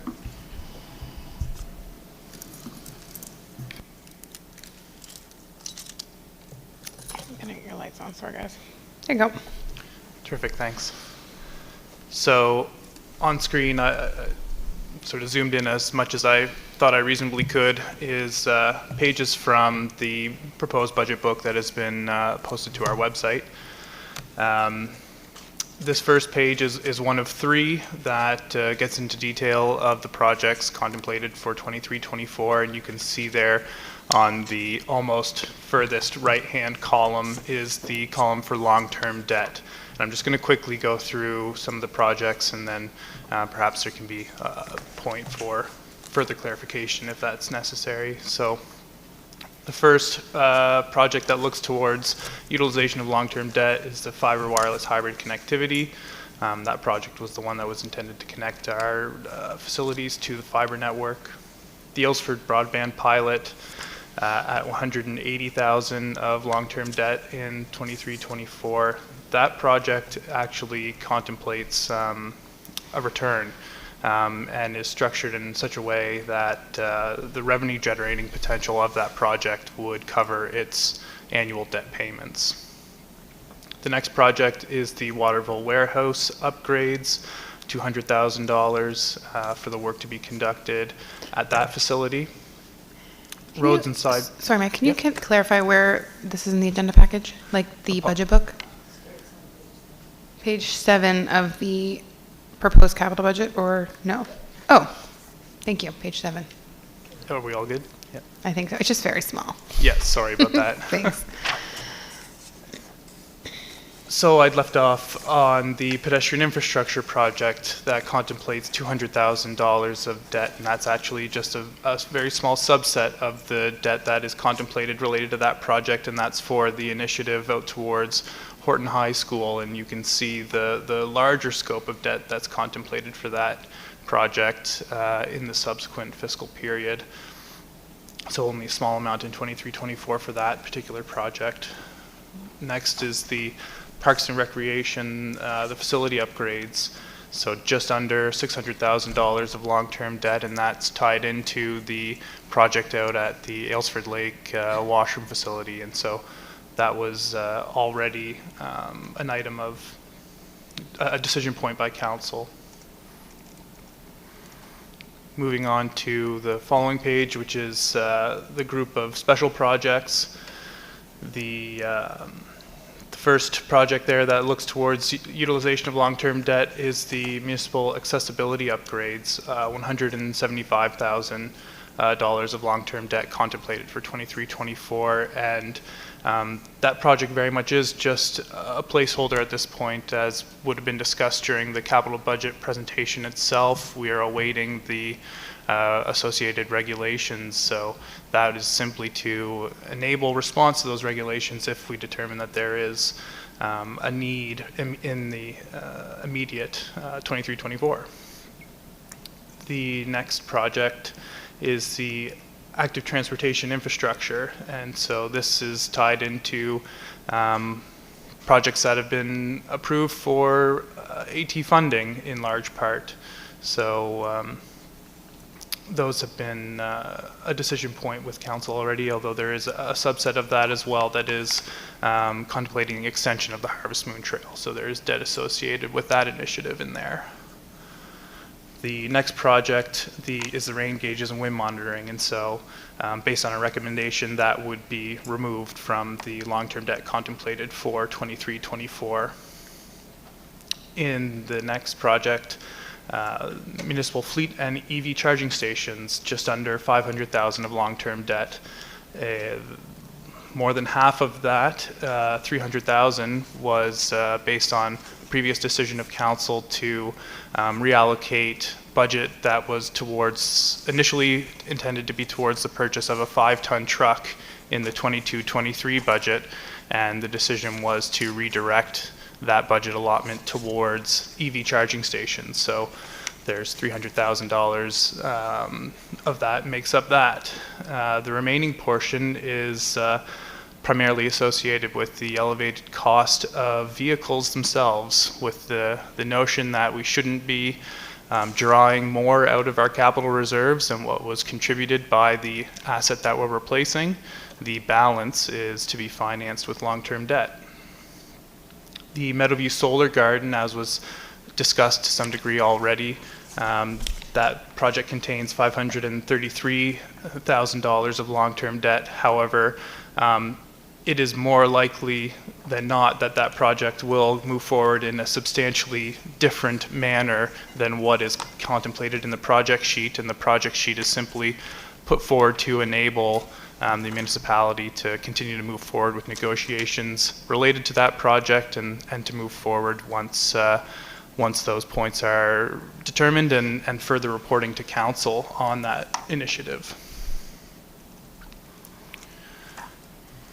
And then on the third and final page of the detailed projects for 23-24, we have 3 projects in the municipal sewer that are contemplating the use of long-term debt, all of which are tied into our ICIP initiatives. So we're accessing a significant federal, provincial contribution on those projects, and the debt makes up our share. Then regional STP aeration, making up 1/3 almost of the total debt overall in the 23-24 year. And as was previously discussed, we are only a partial contributor towards the debt service obligation associated with the regional system. And I guess I would further add that that project was subject to a council decision previously as well. And the final project slated to access a fairly significant amount of debt in 23-24 is the production well project at $1,360,000 of debt. And of course, we just had our council decision around the budget for the water utility. So just wanted to go through each of those projects that were accessing long-term debt, so that you were keenly aware of exactly what was being contemplated, with that being a point of concern, being the total debt utilization contemplated. So if there's any questions, I'd be happy to take them. Sure, I think we do have a question. Councillor Windsor? Thank you. I hear this notion come up once in a while. It's called a holding place, just a holding spot.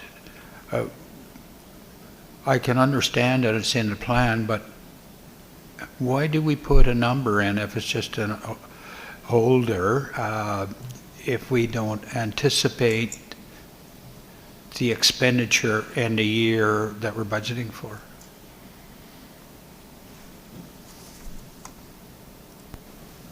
Go ahead. Thank you. Through you, Madam Chair, to Councillor Windsor. So the intent of the project and the capital project sheets is to identify all those projects that are, obviously in the queue that we're considering and looking at. Specifically, when you look at something like the MetaView, we're using estimates and numbers that are provided by the consultants, part of their phase 2 assessment that they undertook. So at this point, until we're able to identify the extra source of funding, the debt is kind of put there as a placeholder, pardon the use of that term, so that we can advance the project and be able to apply for any funding applications and things that we need to do to try to advance that project.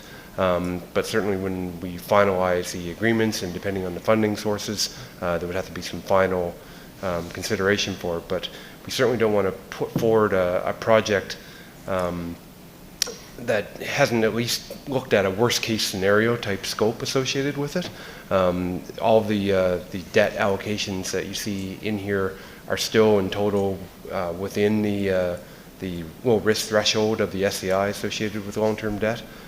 So at this point, without a full scope on that project, that's where the decision was to put that within debt and make sure that we were within the FCI, and then other considerations could be done, but certainly have the project advanced so that we can look to make funding applications associated with it. I've never seen the notion. I've seen things in capital plans, zero expenditure this year and further expenditures down the road.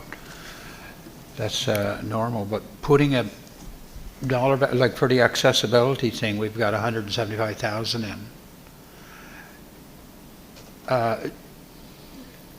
I'm not, so are we anticipating expending that next year, or? So, through you, Deputy Mayor, as I mentioned, it's simply to enable staff to move forward with the project in the event that the regulations come through with sufficient time and that there's key projects identified that we feel need to move forward in the 23-24 period, and a little further around, the setting an amount for those placeholder projects. To some degree, it also provides that information and scope detail to staff when they consider, what is possible given the allotment that's been made. Right. So I'm sure that there's a lot of projects that are under discussion and even under negotiation where we don't have to put a budget in because of a lack of certainty. But I just, it escapes me as to why we do that if we're not fairly certain. Because it's our statement to our public as to what we're going to deliver next year. And and if you look at, if you were to go back and look over the last few years, the amount of capital that was unexpended. Now, I fully understand that in some cases we have to make the call because there's uncertainty as to the status of a negotiation, and optimistically we're hoping to get something. But if we don't have a fair amount of optimism, I don't understand why certain things get put into budget until we have enough certainty to do so with confidence that we're and I know we're always going to have some things that didn't work out. We go with our best confidence, best guess, but that should be the premise, is that our assessment is that we are pretty much going to be successful next year. It looks like we're going to be successful, and we expect to expend this money. Thank you. Thanks. I have a brief question, if council will permit. I'm wondering if you could put these numbers in context with last year's number, and and maybe if the numbers aren't right in front of us, but what was our anticipated debt last year? We've seen the pie chart where we had the quite a few projects carry over. I'm just trying to put this year in context, I guess. Is this unusual, or is this sort of par for the course and we're sort of honed in on it this year? Just curious if you could contextualize if this is a relatively normal year, or is it exceptional? Thank you, Deputy Mayor. So Mike will be able to speak a little more detail into it. I do believe that overall, it's more projection of incurrence of long-term debt than what would have traditionally been there, especially when you look at some of the large ones related to the well production and the regional sewer. I don't think it's materially different in terms of the FCI indicator from the previous year that we projected, but I'll pass it over to Mike to kind of speak a little more about that. Sure, thank you. Yeah, so Director Byers is pretty well on course. The total debt contained in the 22-23 capital budget was just under 6.5 million as a reference point. And many projects, as was discussed as a bit of a theme of the 23-24 capital budget, have simply carried forward. So example, our sewer ICIP projects, you see the debt associated with those projects simply carrying forward from that 6.5 into the 23-24 9.5. Projects like the regional sewer aeration project, which had a major, expansion of scope as a result of, or at least cost scope, as a result of pricing unanticipated higher costs. That is driving an increase year to year in the amount of debt required to deliver on that project. So in some cases we're almost like double counting the debt because we've already talked about it last year and it's carried, not double counting, but you know what I mean? It's, yeah. Yeah, the notion, yeah. Yeah, and so if we took out the sewer and water for this year, how does it compare? How does the number compare to last year? That's right. I mean, I could do the math, but oh, that's all right. I can give it's it like, to you. So is it close? Is it 6? Is it 6? If you took out the 1.6 and the 3. I'll just give it to you by category. So for the total supported by our general tax rate, the 23-24 amount is 3.4 million. Okay, and that is, just to clarify, the 6.4 from last year. Was that just supported by operating, or was that inclusive of the sewer and water? The comparative from last year is a little over 1.5 million for general operating. And then for the municipal sewer, it's consistent, basically 1.4 in both years.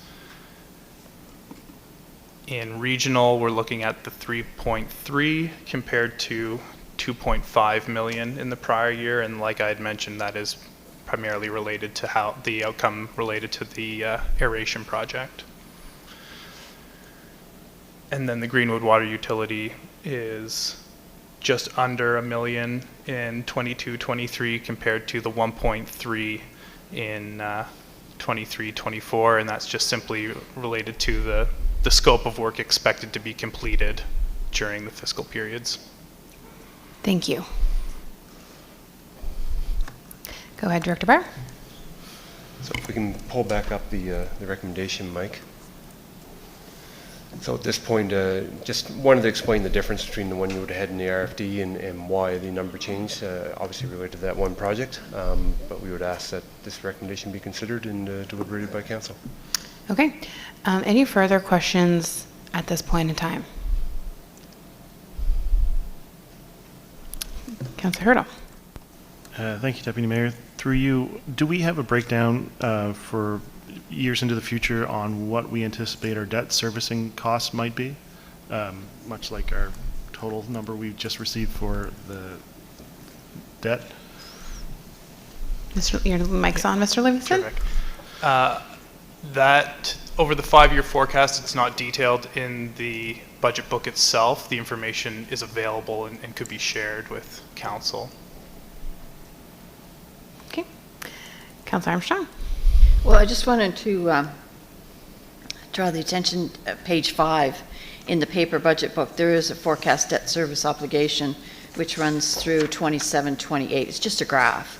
So, as long as your eyes are looking straight. Right now, according to another table that's on this page,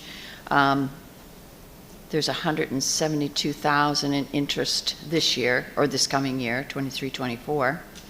And that will go up, I guess, based on the capital budget, that will go up to next year around 300,000, and the year after that up to 400,000. Am I reading that right? And that would be and if I'm correct, those debt service obligations are part of the operating budget, not part of the capital budget, right? Correct, the principal and interest charges. All right. Yeah. Okay, thank you. Thank you. Further comments before we get to a motion, or questions, I should say. Okay, I see none. The motion is, make sure I get the right number, that Municipal Council approve the 23-24 capital and project budget with gross expenditures of $28,689,166. I have a mover of the motion. Moved by Councillor Allen. Seconded by Councillor Granger. Discussion on debate on the motion. Councillor Armstrong. I'm not prepared to vote on this today. I'd prefer to have it tabled, simply because, as I've said many times, I'm not comfortable with this amount. This particular budget or project list has about $6,100,000 in water and sewer projects, which would be supported by user rates, and about, I know that your page said 3,400,000, but you hadn't taken off the 550,000 for the wind or whatever those things were. So it's at 2.8. And there's a couple of reasons why I'm not particularly happy with this. The amount, as I said before, when I got a little ahead of myself as far as debate or discussion goes, there's a lot of debt servicing involved in that kind of money. I just made mention of that. We don't, do we have any idea what interest rates are going to be on the TBR when we, apply for it? That's another question that I have. It was brought up that, of course, we all know that we're short-staffed right now, and they can't keep up with the work they have, and now we're going to put all of these other projects on top of it. So I wonder where that puts us. We're already behind the 8 ball with work that we're not getting done. Now we're going to add all of this to their plates. Yes, we're going to look at extra staffing, but how long is that going to take? And is it just going to add to the burnout of our staff? And I just think that we can do better. And I'd like staff to have another look at it. So I would prefer to table. Thank you. Thank you. Councillor Hurdle? I'll second that. So, Councillor Armstrong, did you wish to table this motion? Okay. So the motion has been put on the floor by Councillor Armstrong and seconded by Councillor Hurdle. It is not debatable, so we have it in front of us. Do you have a recommendation as to when we table it to? The supplementary budget deliberation day? Okay, so just so we're specific about when, you can just say April 5th if you want, because it's in our budget timeline. Okay. Is that me? Oh, okay. Okay. All in favor or otherwise, please indicate now.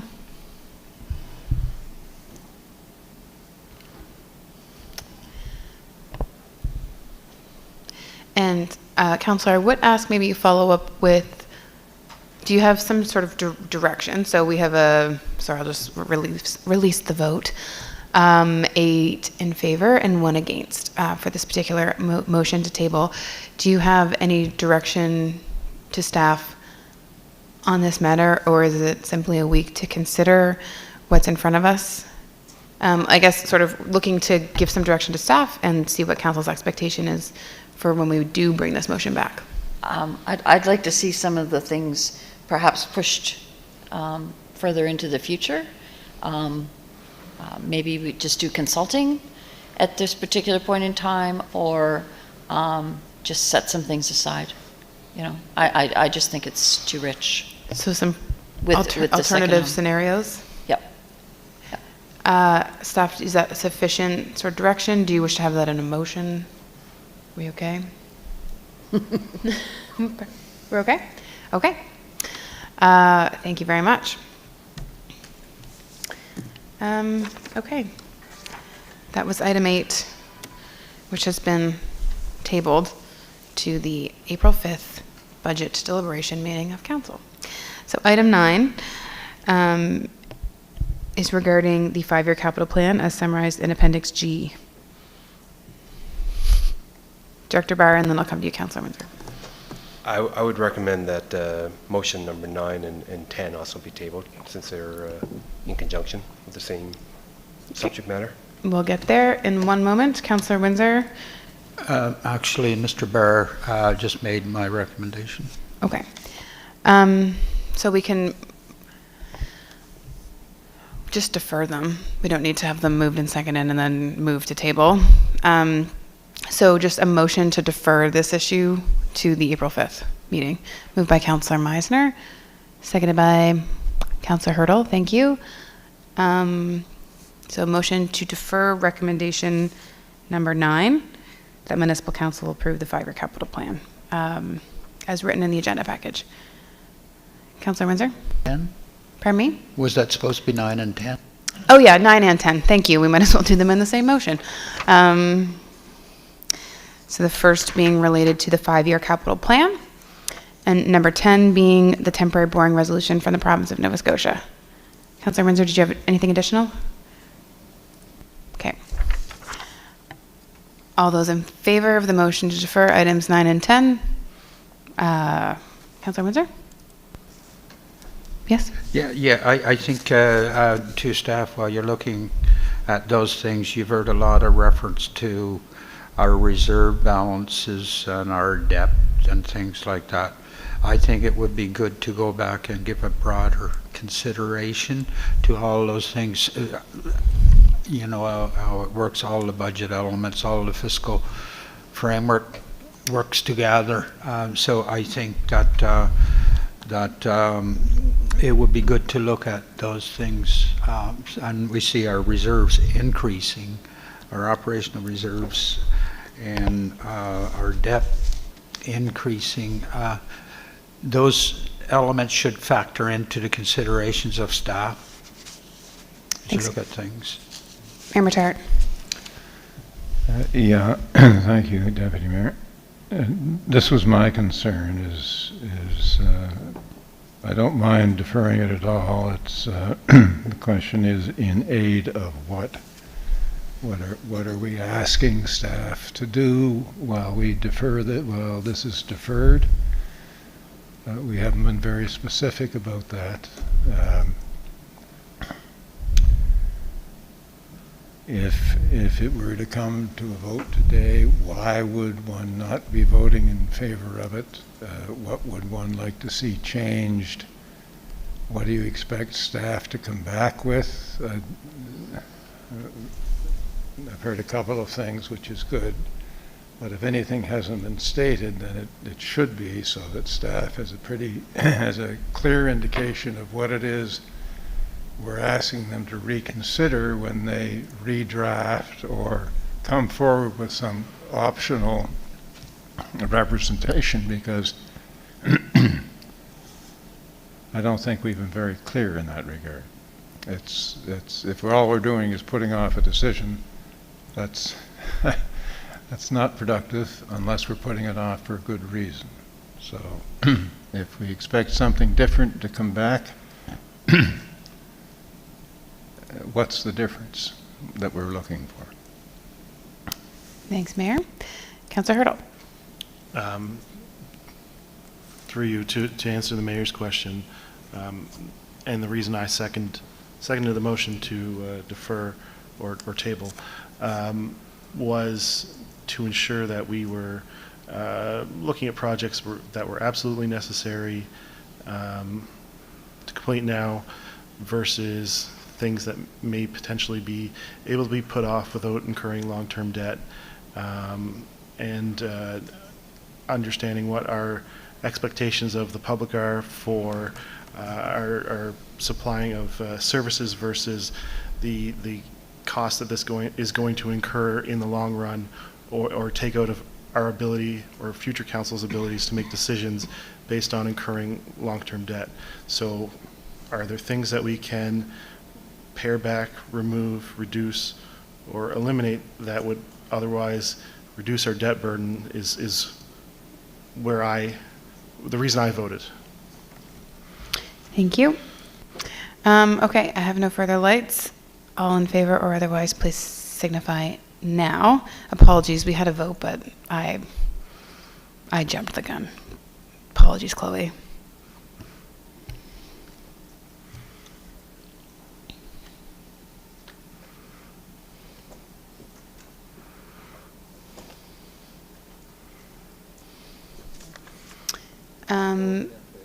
Okay, that is 9 in favor and 1 against. Oh, that is unanimous. That is unanimous. Thank you, Council. So we have item 8, which was moved and seconded and then tabled. We have item 9 and 10, which have been deferred. So when we do reconvene next Wednesday, we will, that will be our starting place, at least in terms of capital budget deliberations. And staff, do you feel, I mean, I guess I've already asked you if you feel you have sufficient direction, so let us know if otherwise. Okay, thank you.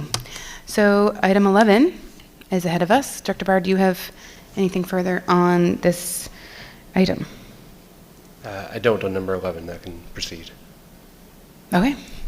So the motion is that Municipal Council provide 7 days notice per Section 48, Subsection 1, Municipal Government Act, to adopt amendments to Policy FIN-05-003, the fees policy, attached to as Appendix I to the March 29th, 2023 request for decision.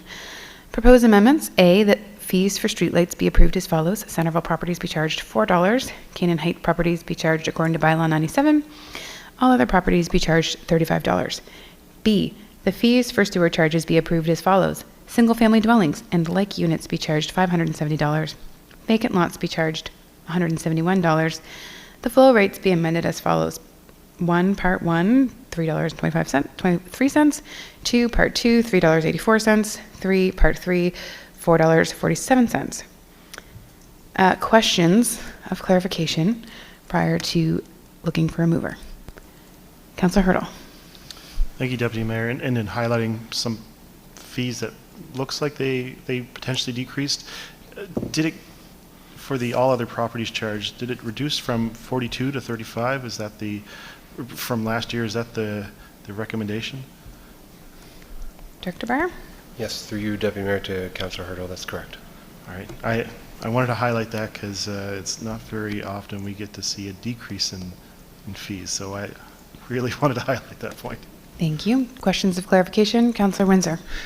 Yeah, similarly, I would suggest when we make those kinds of motions, it's just not referring that we're setting, but we always need a context. We're moving from something to something, and then I've got a picture, or most people would have the picture.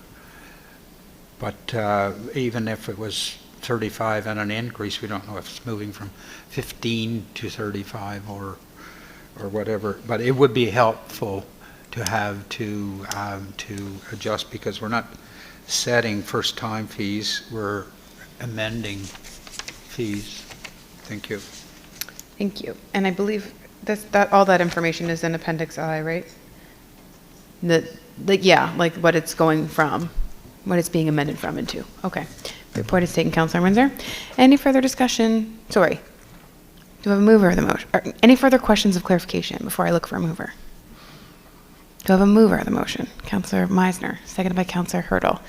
Discussion or debate on this motion, number 11, page 4. Seeing none, all in favor or otherwise, please signify now.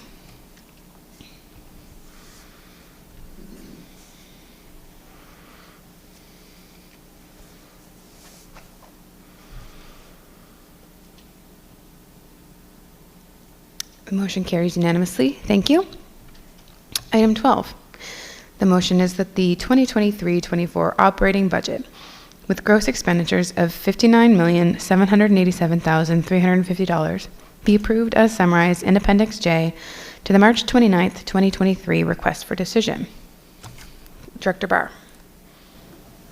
Thank you, Deputy Mayor. So again, this motion is similar to the other ones. It's been adjusted by $30,000 in relation to the project 233401. I will have to defer to yourself in terms of the best way to proceed with this, because I would not want to see this this move forward with approval today from council because of the motions 8, 9, and 10. If there's certain projects that might be deferred, then they would certainly have an impact on the current year's operations if they have from current year revenues to proceed with some of those projects. So there may be an impact depending on what staff goes back and does in relation to 8, 9, and 10. However, it would be very useful to have the debate on this particular motion at this time, in case there's anything further that council wishes to have staff consider or move forward with it. But I would recommend that the actual approval of this just be deferred until we actually go through the other recommendations as well. Okay, that's helpful in terms of process. So I think what we can do is questions of clarification, move it and second it, have some debate, and when we've reached a certain point, we can table to the next meeting. In that way, we're able to provide some input as council and further staff direction, which maybe we missed out on in the last one. Okay, perfect. All right, questions of clarification first. Councilor Armstrong, is there a question? Or a debate? Question, okay. Go ahead. Thank you. Thank you, Director Barr, for that clarification about the it working together with the capital budget. My question was to that too, but it was about the debt service. So on page 36 of the paper copy of the budget, it says there's the proposed budget for 23-24 for debt services, $501,000, but that's on debt that we have now. It's not on debt that would be included with the capital budget, would it? Would that have debt servicing implications? Mr. Technically, Livingston? we wouldn't be paying on that until the next year, right? So to you, Deputy Mayor, the presumption is that yes, any of the debt service obligation associated with new debt doesn't come until the subsequent period. Okay, all right. So this is only for the debt that we have right now. Okay, that was just my question. Thank you. Great. Any further questions of clarification? Seeing none, I look for a mover of the motion.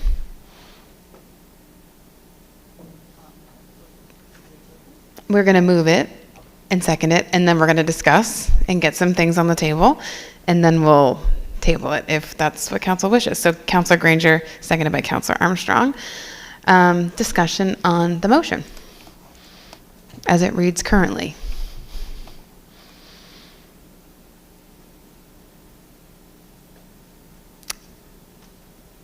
Councilor Hurdle. So I'm seeing a large increase in the transfer to reserves. Am I correct?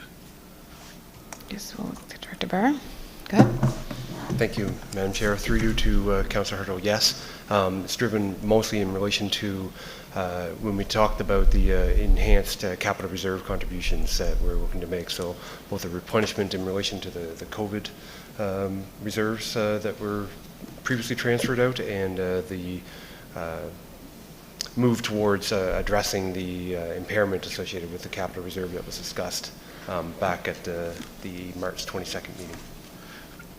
And from previous presentations and other discussions, I'm absolutely in favor of making sure we proceed with that, simply because we have to make sure that we are prepared going into the future and not potentially risking our future stability of tax rate if we're going to not properly allocate funds going to reserve. I am very pleased to see that particular point, and I hope that remains if we move to table this motion, I hope we can see that remain as a primary importance to fund our reserves. Okay, thank you. Debate on the operating budget. Councilor Armstrong. You're going to have to excuse me because I guess this is technically a question, but Councillor Herter's comments brought forward something in my mind. Once this goes through, the $44,638,000 to the reserve funds, how far would you anticipate or would you guess that we're behind? Like, is this amount something that we're going to have to be doing every year? To you, Madam Chair, to Councillor Armstrong. So we touched on that in the presentation last week. So there's certainly an impairment that's there now as it relates to our current policy around the recommended amount around achieving accumulated depreciation, probably in the ballpark of about $7 million. So this is part of a multi-year approach to have to kind of address that deficiency that's there. But then there's going to be a larger discussion as it relates to policy amendments and practices moving forward as we try to have our reserve balances hopefully align better with what the replacement costs will be associated with those assets moving forward. And that would involve additional transfers to our reserves in order to minimize the impact to both current but also, more importantly, I guess, future ratepayers around who's responsible for addressing those asset utilization and the associated costs associated with their eventual replacement. So that's a long answer to yes, it is a multi-year. So if I understand correctly, and I know you've probably said this a dozen times, so our reserves right now are tied to depreciation as opposed to replacement costs. Is that what you're saying? Correct. And we have to make the change there. Correct. Okay.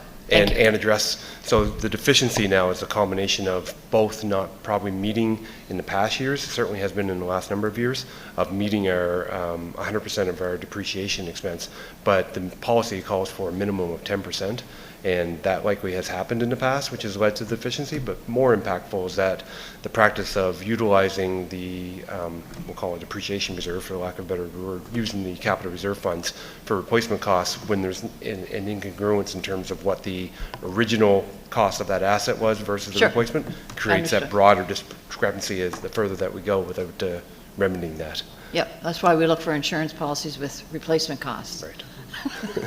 Thank you. Thank you, Councillor. Further debate on the motion?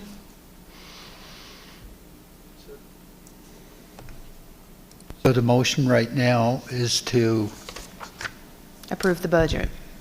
approve. I thought we were deferring that.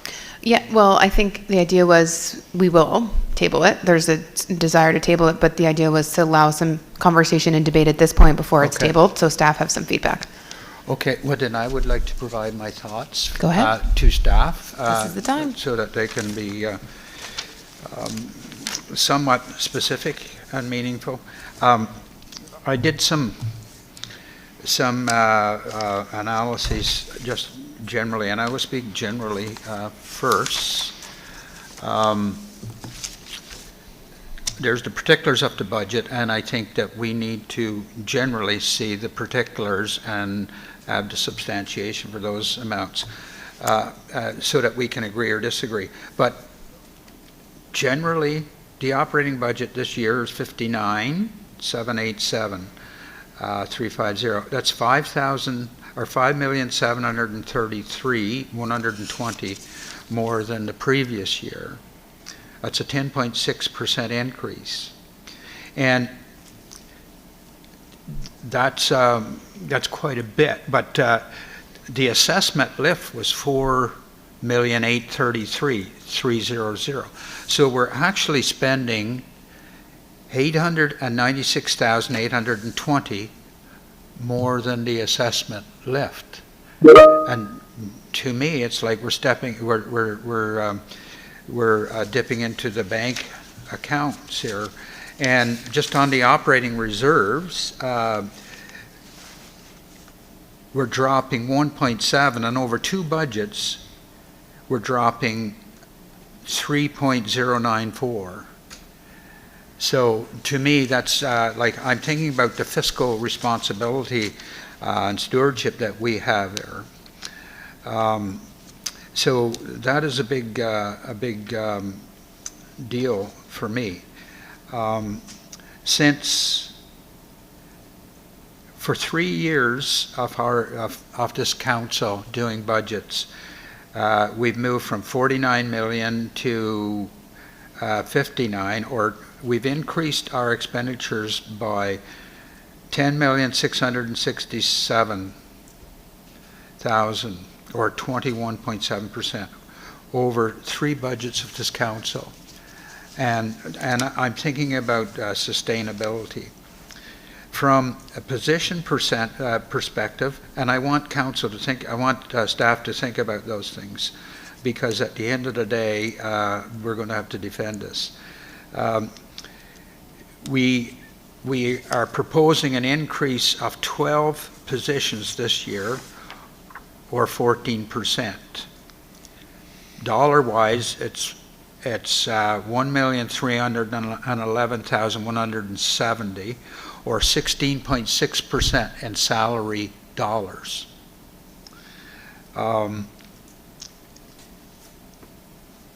From a position perspective, over the 3 years of 3 budgets for this county, or for this council, we'd be moving from 74.05 to 96.5, the addition of 22.45, or 30.3% increase in PYs. And the salary increase would be from 6,450,766 to 9,204,470, an increase over 3 budgets of salaries of $2.7 million, or 42.7%. Those things concern me in terms of where we're going. Now, in terms of, I know the challenge that we have in balancing and trying to factor all the things that we need to consider, such as the reserves, such as our debt. We certainly want this council, I certainly do, in this county, to be ready to do the things that it needs to do to keep par with inflation and all those cost drivers, but also to pursue some good vision projects that we have. And we also want to be mindful of our tax rates, and I think also the tax relief that we are providing. Right now, the change that we're providing in the property tax exemption will see 124,800 additional put back into the pockets of our taxpayers. That's not a lot compared to the assessment lift of 4.8 million. It sounds like when we look at the number, moving it from whatever to 45, it sounds like a lot. Those are big concerns to me, and we've heard some discussions along the way about reserves and about depth and about things like that. Well, I have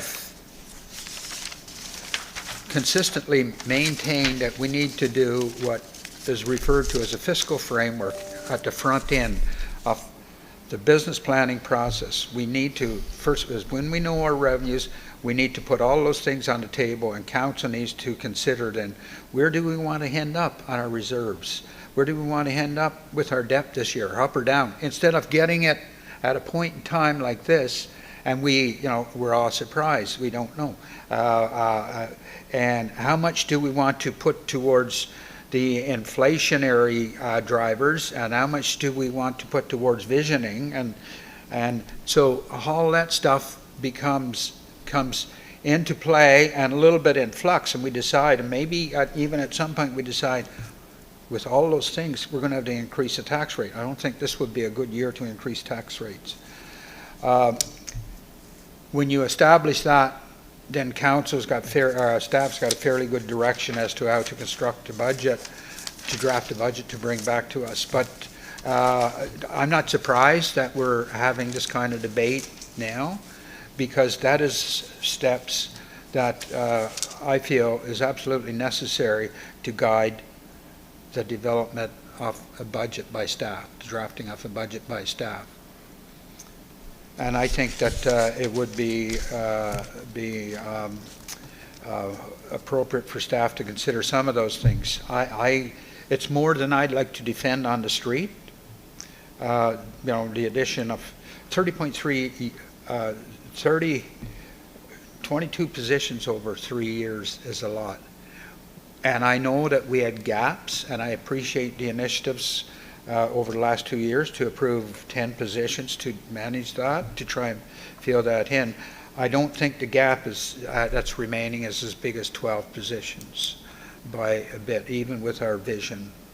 And we certainly want to be ready to do development. But those are the matters that really concern me with this budget, and I think we have to really ensure that we're showing some restraint, some fiscal responsibility. At the same time, we're trying to be visionary and to stay on par and in front of the development that's happening.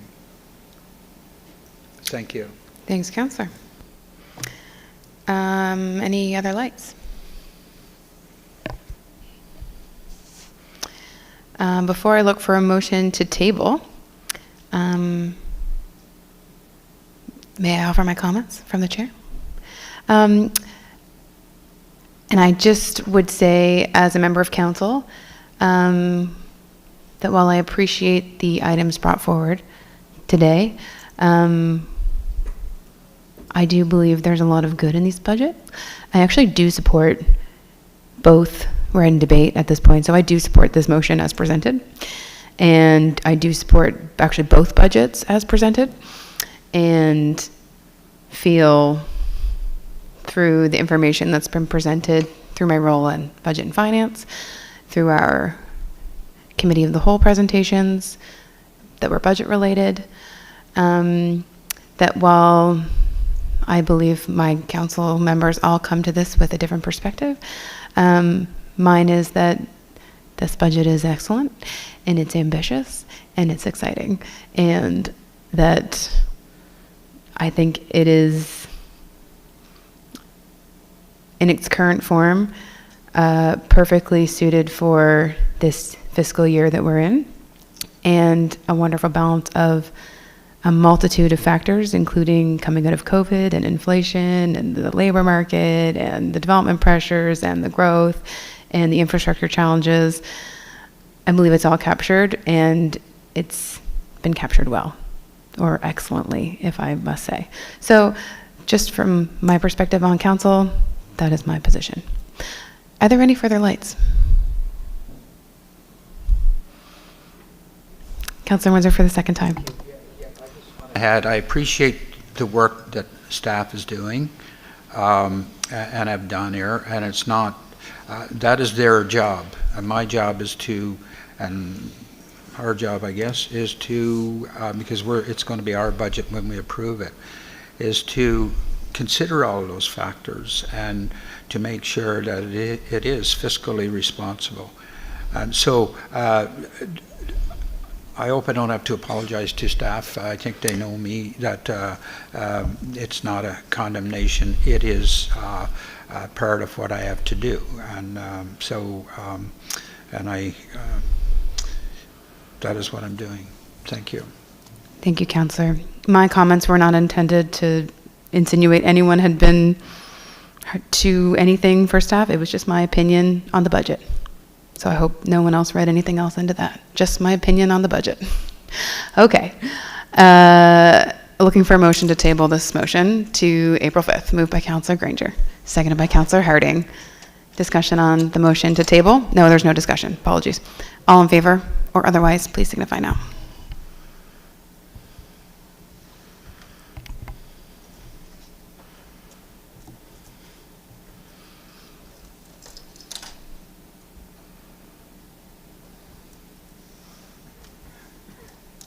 Motion carried. So that leads us to, we have two other motions ahead of us. Item 13 is regarding the residential and resource property tax rate for 23-24.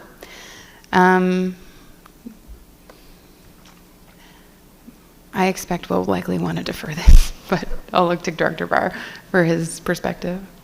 Thank you, Deputy Mayor. Yes, it would be appropriate to defer both of these.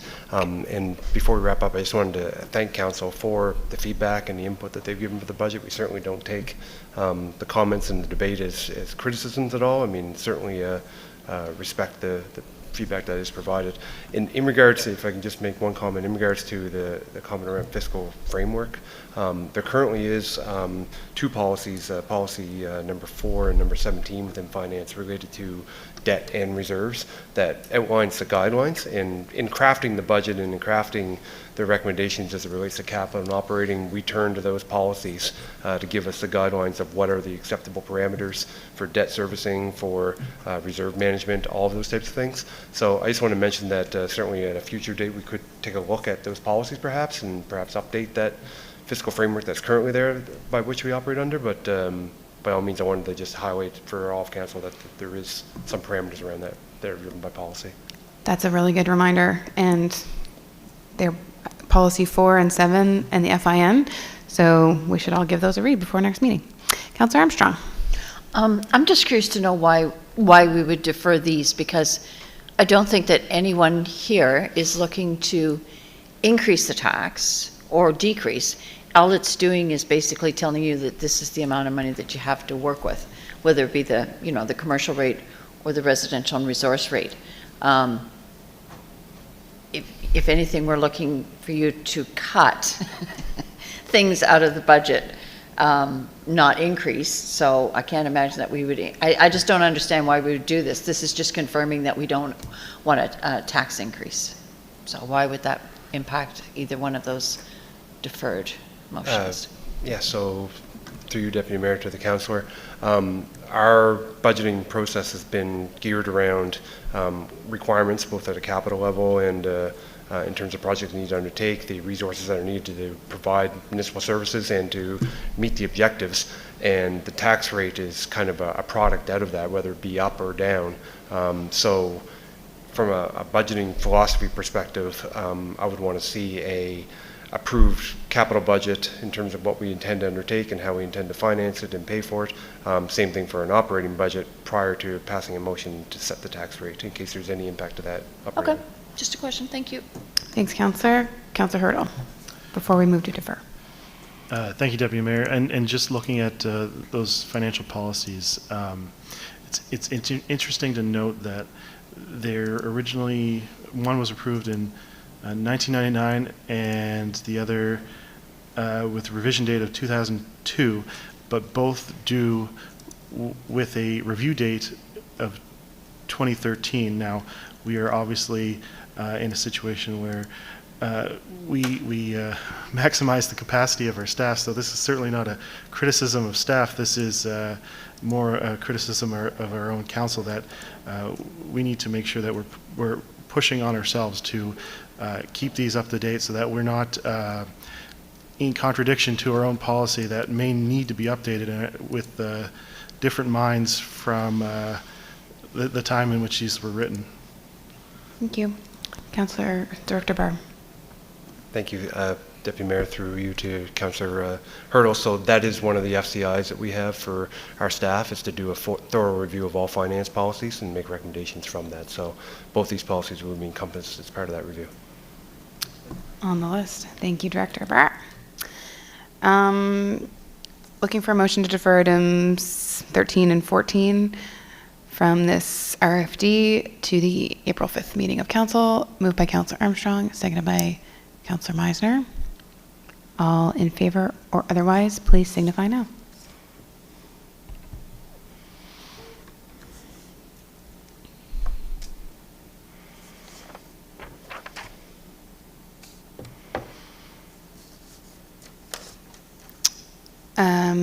We have 8 in favor and 1 against. Motion carries. Is there any other business to come before the special council meeting? Director Barr, go ahead. Boop. I'd like to just speak about the meeting for next week. So there is a council meeting on Tuesday the 4th at 6 p.m. This second deliberation was scheduled for the 5th at 6 p.m. I think there may even be a conflict, just speaking with the municipal clerk for that night. Just wondering in terms of council's availability if that was a daytime meeting starting at 9 versus... I actually thought it was at 10 a.m., so Or this is 10. great. And I've actually stated 10 a.m. a couple times, so, okay, folks. There's no audience here. We're not holding anyone up. We might as well take a look at our calendars. And would folks be okay with a 10 a.m. start on the 5th? Or 9 a.m., which would be preferable for me, but 10? Councilor Meisner? Can't adjust. Councilor Armstrong? Yep. Can't be here for 10. Councilor Hurdle? Can't be here for even an evening. You couldn't be here. Okay. We can't do evening anyway. Councilor Hurdle? I was really hoping we could finish the deliberations today because I wasn't able to secure that day away from my other obligations. So I just wanted to make sure that was noted that as it looks right now, I'm unable to attend that meeting. Okay. Mayor Retired. Wow, really should have done this before we put April 5th in a bunch of motions, hey? Councilor Windsor? 10 a.m. on the 5th? Yep. Councilor Allen? I can't attend on the 5th. You can't? No. Okay, well, that's quite a few people. Director Breyer? Perhaps we'll discuss that at staff level and put some alternatives out to council. Sure. Unless you wanted to proceed with the existing holding of the 9th or the evening, but it sounds like that's a conflict. There's a conflict in the evening. It doesn't look, you can't do the evening? Councilor Hurdle? Councilor Harding can't do the evening? Okay, we'll let staff present some alternatives. Councilor Armstrong, hang on. I was just curious to know if the afternoon after Asset Management Committee would work on the 4th. Then we could go right into council that evening. Possibility. Anyway, just 3 put that o'clock on there. the 4th. Would that be amenable to anyone? Councilor Hurdle? I would certainly be in favor of that, although I should note that there is a KRC board meeting at that time, but maybe we could strong arm them into having a different date. Okay. Everyone keep 3 o'clock on the 4th in their minds, and we'll put that as maybe a primary option for staff to consider. 3 or 4 on the 4th before council. Okay. There being no other business, I don't believe. There is no public. We'll look for a motion to adjourn. Moved by Councilor Meisner, seconded by Councilor Hurdle. All in favor, please signify now. Thank you to everyone today. Thank you, council, for your participation. Thank you, staff, for all of your hard work, the months and months and months of hard work, and your patience today while we work through these issues. Motion carries unanimously. Thank you, council.